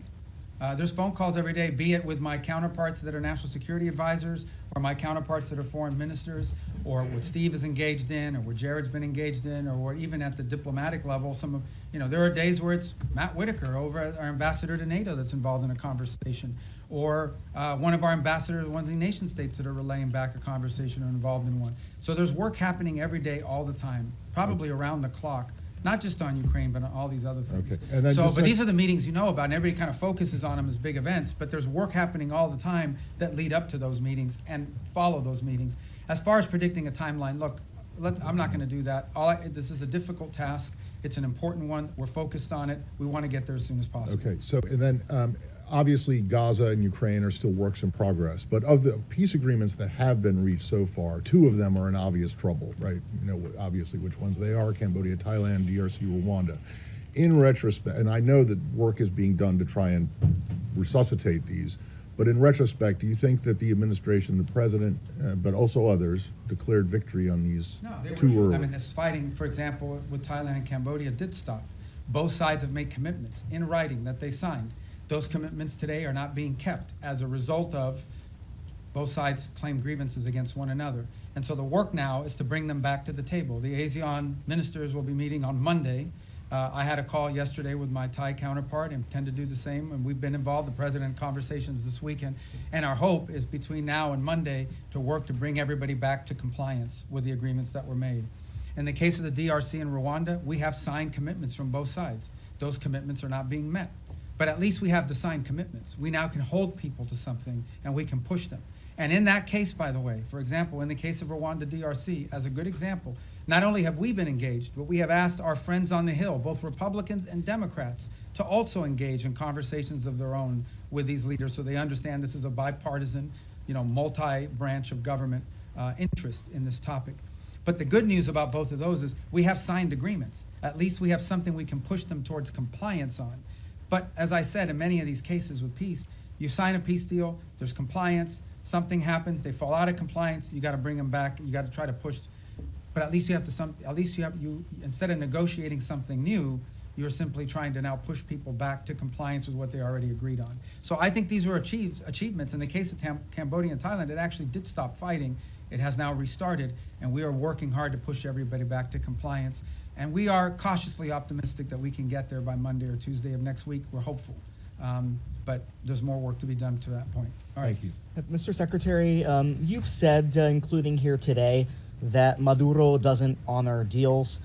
How can the U.S. achieve the goal that you're describing of stopping the drug traffickers and the terrorists without Maduro leaving, number one? And number two, a topic that hasn't been asked about yet, State Department officials have recently met with visiting AFD officials from Germany, and we're hearing from AFD members as well as analysts who see the national security strategy as an effort by the administration to endorse the AFD. Can you share anything about the views of your views or the views of the administration on the AFD in Germany? Yeah, I mean, on the case of Venezuela, I mean, I've answered it repeatedly now. I can only tell you our national interest is ending the flow of drugs towards the United States and these terrorist activities that are occurring that include cooperation with these gangs. Beyond that, I'm not going to speculate on what leads us to that outcome, other than to say that we're very committed to reaching that outcome. We meet with a broad array of political actors in multiple countries all over the world. They come, they visit the United States. We want to know who they are. We want to meet with them. We want to hear them out. As I told you, we have a president who generally does not view meeting anyone as a concession. So there are broad political actors. We've met with broad political actors from different parts of the Western Hemisphere as well, and broad political actors from different parts of the world. So I think it's important, and part of our job is to understand the full political spectrum of countries around the world, including countries we have alliances with. I would say that many of our allied countries, they meet with Democrats and Republicans, and sometimes libertarians or whoever. I mean, political figures that travel overseas, they also have meetings with them. So part of the job of the State Department is to inform the administration about sort of the internal political dynamics of the countries that we have alliances and partnerships with. Because in the end, we don't know what the outcomes of elections are, but understanding that the internal political climate of individual countries is a key part of determining how we approach and pursue public policy in partnership with them. And that's why, we've had recent elections here in the Western Hemisphere, and we've met with multiple people that are running. Meeting with them does not mean we're endorsing them for president of Bolivia or president of Chile, but we do want to know who these people are and what they're about and what they're thinking, because it informs our work. And by the way, so, we do that from the embassy as well. I mean, we get a lot of the cables I have is a meeting they met with someone who's going to run for president in 2 years. That doesn't mean we're endorsing the person, but we should probably know a little bit about them in case they win. And even if they don't win, if their party has votes in the parliament or votes in their legislative branch, that's an important factor to consider. Yes. Thank you. Some key European and regional allies say they're limiting intelligence sharing with the United States because they're worried that the boat strikes violate international law and they don't want to be involved. Doesn't that strain these relations with key partners that you say you need in order to do these broader security efforts in the region? No, it doesn't. I mean, ultimately, at the end of the day, I'm not going to comment on intelligence matters. Look, every day I read stuff that's just not true. Every day. I'm not telling you guys you guys are being lied to sometimes. Like, sources will come to you and tell you things. Just because they have a government email doesn't mean they know what they're saying. Maybe they just want to sound important. Maybe they have other incentives. I'm not opining about your question in particular. I'm just writ large, but I'm not going to talk about intelligence matters. Suffice it to say that the United States, every boat strike we've conducted, okay? This is not people seeing a boat and say, okay, let the drummer get wicked and blow them up. We're not talking about that stuff. we are presenting every single one of these is justified. We know who's on those boats. We've been tracking them from the very beginning. We know everything about them. Okay, there are boat strikes we don't take because they don't meet the criteria, the legal criteria. We have everything we need, and it's one of the reasons why you've seen this massive deployment in the region, is to be able to gather intelligence and paint a picture that we can justify to lawyers based on the law. So I'm very confident about that effort. It's been very successful. Thank you, sir. Back to terrorist designations. Last month, the State Department designated 4 European groups aligned with Antifa as foreign terrorist organizations. Could we see more designations like that in the works for left-wing extremist groups, and what could the scope Yeah, I mean, of if that the look group's like? involved in firebombing, if there's anybody involved in, activities such as that could potentially inspire or lead to violence in the United States, we're going to designate them. So sure, if you have any we want to suggest, I will look at them. Okay, here you go. I told you we'd get to you. Go ahead. Thank you very much. Thanks for your patience. Mr. Secretary, I wanted to drill down on the way you and the administration see America's national interests, because you said that Ukraine is not on our continent, not our war. You said something in our own hemisphere is more important. So this involves both our commitment to the negotiations in Ukraine, which the president is passionately committed to, for ending the rising numbers of deaths, he says. Russian President Putin told my colleague, Kira Simmons, today at the news conference in Moscow, "We do not consider ourselves responsible for the loss of life because it was not us who started this war." Does the administration, does the president, you, the administration, believe that Putin was not the aggressor here? And if so, how can you reach an agreement between two parties when the aggressor will not acknowledge that he invaded a sovereign country? Let me, if I just may follow. So how do you reach any kind of compromise or ceasefire when Vladimir Putin repeatedly says, and you say that may not be what he really believes, but he has never said that he would make concessions publicly, and he's never said that he invaded Ukraine. He's always said that that is Russian territory. So why is that not in our national interest? When also in our hemisphere, if it's impossible to eliminate the threat of narco-terrorism as you describe it, with Maduro in charge, you've described the extent beyond narco-terrorism and drug trafficking of his threat. You've described it today as a threat to the region. Doesn't that mean there will have to be regime change? And is it in America's national interest to get involved in regime change in our hemisphere, given what's happened before? And why is Maduro this overriding, I mean, he is an overriding threat by all acknowledgement, but why is the former president of Honduras not a regional threat, who was personally involved in hundreds of tons? So let me take the second one for the first one. On the president of Honduras, I'm not involved in the pardon process, which is what that was. He's no longer in office. So that might be. He was in a U.S. prison. No, I understand, but I can't comment on our pardons process because that's not an area that I have many jobs, but that ain't one of them. So I'm not hiding from it. I'm just telling you I don't know. I can't give you an informed answer on that because I was just involved in that process. As far as the question of Maduro and his impediment, look, I've just made the observation that it's hard to make a deal with someone. Everybody says, everybody says we should go to negotiation. All I'm observing, maybe, I'm just saying all I'm observing is he's never kept any of the deals he's made in the past, which makes it difficult to consider making one in the future. Beyond that, I'm not going to speculate about what might or may not happen. Ultimately, I can tell you what our goals are and what our interests are, and that's how we've defined them. Well, in 2019, didn't he get bailed out by Cuban military, Cuban intelligence, outside forces?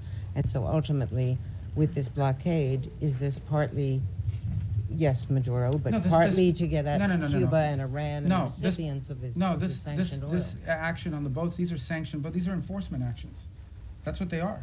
They are existing sanctions, and therefore 80% of their oil is shipped through ghost fleets. Okay, so we understand what we're talking about here. We are talking about boats that are basically privateers, okay, that are flying under false flags, that turn off the transponders, that spoof their true location.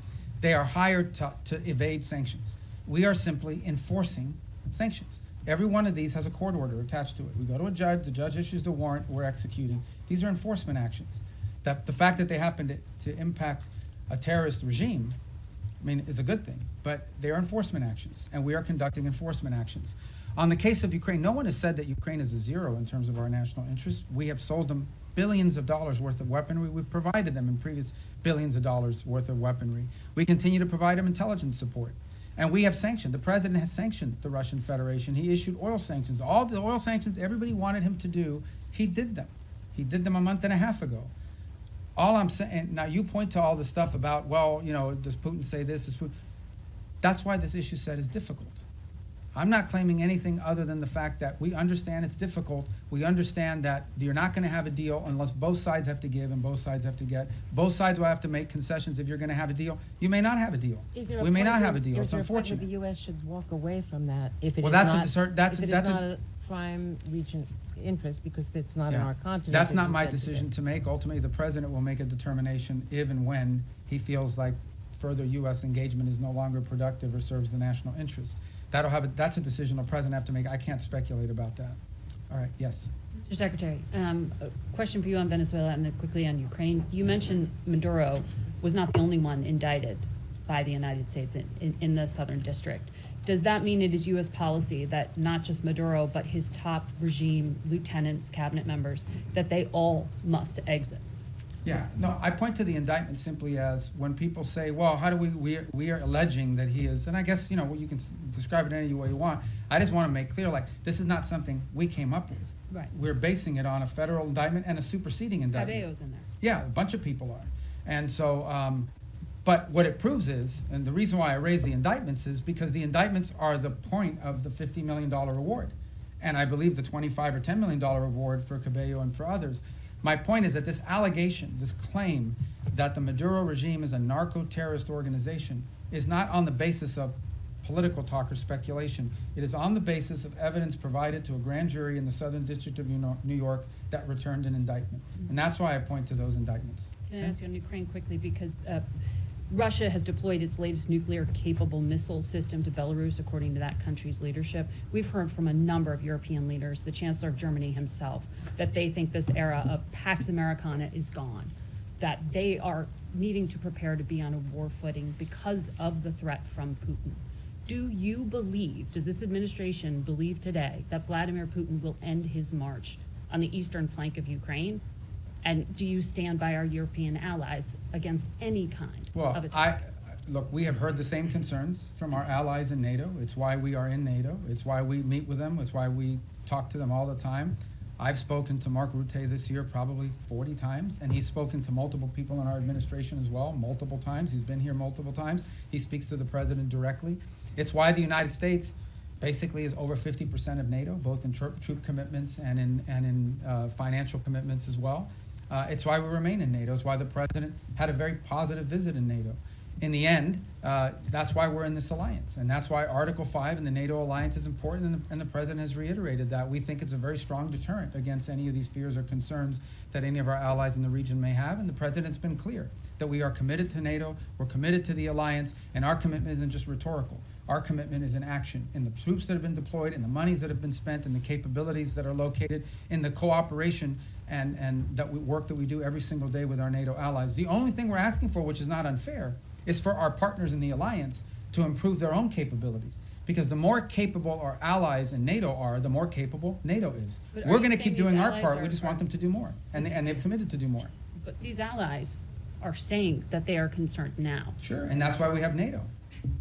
So nothing has changed? Pax Americana, what the Chancellor of Germany I don't know. Said, I don't know why he's saying that. You'll have to ask him why he's saying that. The truth of the matter is that NATO is the key defense alliance and agreement that has provided stability on the European continent. We believe it is stronger today than it's ever been because our allies have committed to increase their own defense spending. The more capable our allies are, we've already made our commitment.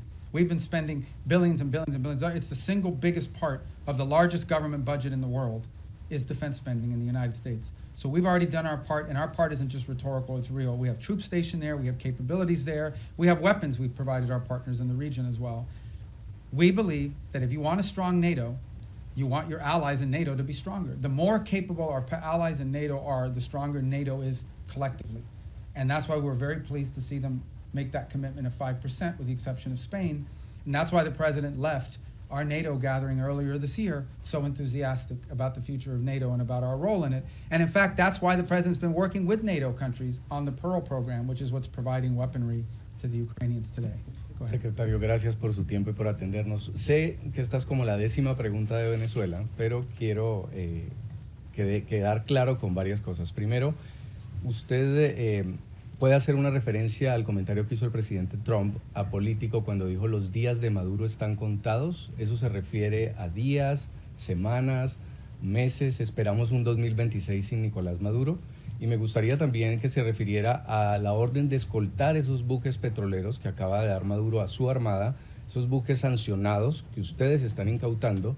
Algunos de ellos ya fueron escoltados, no estaban en la lista de sancionados, pero ¿qué pasaría si eso fuera con un buque sancionado? Y por último, Maduro le ha pedido al ejército colombiano que se una como un solo ejército en medio de su desespero por responder a este cerco. Son 3 preguntas. En el tercero, nosotros no vemos eso como algo serio en términos de involucrar las Fuerzas Armadas de Colombia. En términos de los buques, como bien han dicho, creo que salieron 4 buques ayer, que ninguno de los 4 eran sancionados. Y no existe nada que vaya a impedir nuestra habilidad de poder enforzar las leyes de Estados Unidos en términos de los buques que son sancionados. Y en la primera pregunta, yo no voy a especular sobre, tendrá que preguntarle a la Casa Blanca, el comentario del presidente simplemente para decirle que, sin duda, pensamos que el régimen de Maduro es ilegítimo y que su cooperación con estos grupos terroristas en nuestra región, incluso sus propias actividades terroristas, son una amenaza a la seguridad nacional de Estados Unidos. The 3 points that he asked about, one had to do with the Maduro calling on the Colombian armed forces to join ranks with him, and we're not really focused on that rhetoric. We're also not concerned about, there were 4 boats yesterday that were escorted by so-called naval vessels. Those were not sanctioned boats to begin with, but there's nothing that's going to impede our ability to enforce U.S. law when it comes to sanctions. We're not concerned about that. Sanctioned boats, we have the capabilities necessary to enforce our laws. We'll have a judicial order, we'll execute on those orders, and there's nothing that will impede us from being able to do that. And on the first point, the question was something about President Trump had said that Maduro's days are numbered. I didn't hear that quote. Was that a recent quote? ¿Esto fue reciente? El 9 de diciembre. Yeah, so ultimately, look, our observation is the same I've made here repeatedly, which is that the fundamental challenge we have here is that the Maduro regime isn't just illegitimate, they openly cooperate in terrorism against the United States. And that's a problem, and it remains a problem, and it's at the core of this. ¿Habló con María Corina Machado? ¿Tiene pensado recibirla en Washington? No está nada programado, yo creo que ella todavía está en Oslo. Pero obviamente yo he hablado con ella mucho en el pasado. Go ahead. Are you going to tell us in English? He asked about Maria Corina Machado. I believe she's still in Norway. I'm sure there'll be a meet. She'll come to the U.S. at some point, and I've obviously spoken to her many, many times over the years. Thank you, sir, for taking so much time with us today. How many visas has the State Department revoked under your leadership so far in the last year, and how many of those are student visas? I forgot the exact number or the breakdown of them. It's over 60 or 70,000 for different and variety of reasons. Some are students, some are people that were not in the country, but we denied them re-entry. I can get you the exact numbers. I don't want to be misquoted because that's a rolling number, an average number. But look, this is not a punitive thing. We're going out to try to make examples of it. Our visa system, okay, who you allow to visit your country should reflect the national interest. We said that from the very beginning. It was one of the directives that we got from the president. It's one of the things he ran on. And so our visa process basically is, and there are some times we'll deny people visas because of activities they've undertaken overseas. Other times it's people that have visas but are in the United States doing things that run counter to our national interest. And the law gives us the right, and in fact, I would argue the obligation to remove people like that from our country. And we're going to continue to do it. I mean, it's as simple as that. I mean, sometimes somebody comes in and says, oh, I want to come in as a student. They're here as a student, and then once they're here, they're involved in nefarious activity. We're going to remove them from the country. But maybe they're here as a researcher. Maybe they're here as, I don't want to say journalists because you guys will get upset, but you know, it could be anything. You know, these are visitors to the country. A visa is a visitor. It's not a right. By the way, we deny visas every day all over the world. People will go to an embassy, they'll sit for an interview, and the consular officer will deny them a visa because of something that came up in their record, because of something that came up in their interview, whatever it may be. So if you have the power to deny someone a visa before they get one, you most certainly have the power to revoke it once they get one and then do something they shouldn't be doing. So there's a variety of reasons why visas are denied, but all of them are because it implicates our national interest or national security in some way.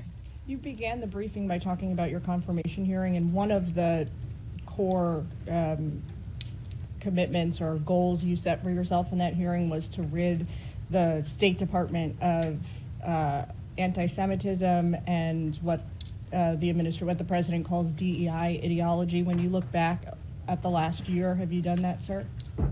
Have we done what? I'm sorry.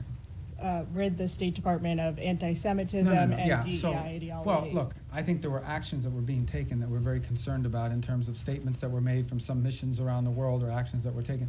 Ultimately, what the president asked for is a government based on merit, where people were being promoted up because of merit, irrespective of their background, their ethnicity, the color of their skin, the first language they spoke, where they were born. We want to promote people on the basis of merit. We have redone the whole process by which we do promotions in the career foreign service. We've redone it in a way that prioritizes the right thing. There were people not being promoted in the State Department because even though they were exemplar foreign officers, their DEI score under the previous administration was too low. There were people that were because they weren't committed enough to the DEI cause. So we have very talented people that did not get promoted in the State Department because they did a great job, but they had a low DEI score. We got rid of that. That's not going to exist anymore. We are going to judge people on how good they are at the job that they do. And by the way, we're also opening to promoting people, not just based on seniority. We have some very talented, and I say junior officers, like 10 years, 15 years is considered junior around here. They're very talented. If we don't promote some of these people, we're going to lose them. Because there's a lot of money to be made in the private sector, and the people want to pursue in life. If people don't see upward mobility where they work, if they don't see the opportunity that by working hard and being successful, I'm going to be able to get ahead, they think they're reading roadblocks, they may leave and go work for another agency or outside of government. So we want to promote good people on the basis of merit. And I do think we have made changes. In fact, I just today approved a list of foreign service promotions for the president to submit to Congress, and it's on that new basis. So I'm really happy with that program. And look, we'll tinker with it, we'll improve it as time goes on, but we thought it was critically important that people be promoted on the basis of merit and skill, and not on all these other things, and certainly not on a DEI score. Thank you. Thank you, Mr. Secretary. Given that the Brown University and MIT shooter entered the U.S. with a diversity visa and Secretary Noem has since paused the program, is the State Department looking into considering pursuing permanent changes to the green card system, like changes to eligibility rules? Well, I haven't had a chance to talk to her. I know they suspended that program because they want this. And the reason why you suspend this program is not because you argue everybody who came in under that visa is a bad person and is going to shoot a place up. It's because you want to determine whether there's something in the vetting of that program that's insufficient.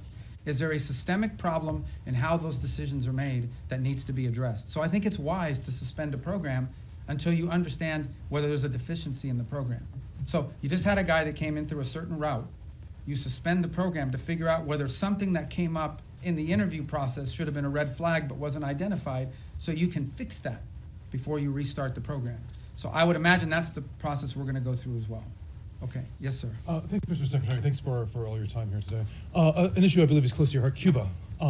Is it the policy of the United States to seek regime change in Havana? And should we see the developments that are going on right now with Venezuela, the U.S. policies, as part of an effort to bring down the communist government? Yeah, and if I may briefly, do you stand by your statement earlier this year that nobody has died from U.S. aid cuts?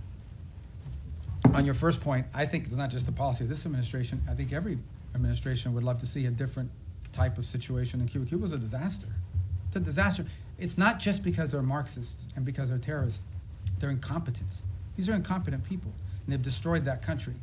On the second point, I'm very proud of the changes we've made in foreign aid. Just yesterday, the day before, we are, I think before the end of this year, going to enter into over 50 compacts, health compacts with different countries around the world. Understand the way this used to work. We used to go to a country and say, we're going to give you a bunch of money for your healthcare programs. And then we would go out and hire some NGO in Northern Virginia or whatever. They would take their 60% cut off the top for administrative aid. They would take another 20%. Before you knew it, just a portion of that money was even reaching these countries. In many cases, many of those countries, it is true. I heard somebody whisper that's not true. It is true. In many of these countries, the governments didn't even know how much money was being spent. We are now entering into government-to-government compacts with these governments. And the compacts are the following. Not only are they provided assistance, but they are being provided a plan to build up their own self-sustainment and their own abilities internally. So that in the long term, these countries need less aid because they can now do it for themselves. Some countries may take 5 years, some countries may take longer, but we're very proud of that, and the countries are very excited about that. I'm also very excited about humanitarian aid. It's interesting. Nobody, you guys didn't pay a lot of attention to this, but this happened. In Jamaica, got hit by this hurricane. And everybody, I saw some articles, oh, this is going to be a disaster. The U.S. humanitarian response is not going to be good. It was excellent. Perhaps one of the best humanitarian responses in recent memory in terms of what we were able to bring very quickly to bear in assistance to them, led by our embassy, but also led by the region. And by the way, it was also very helpful that we had a lot of military assets in the region that were able to assist in that as well. We recently had an event in Sri Lanka. Again, we were able to very quickly provide assistance, the assistance they needed.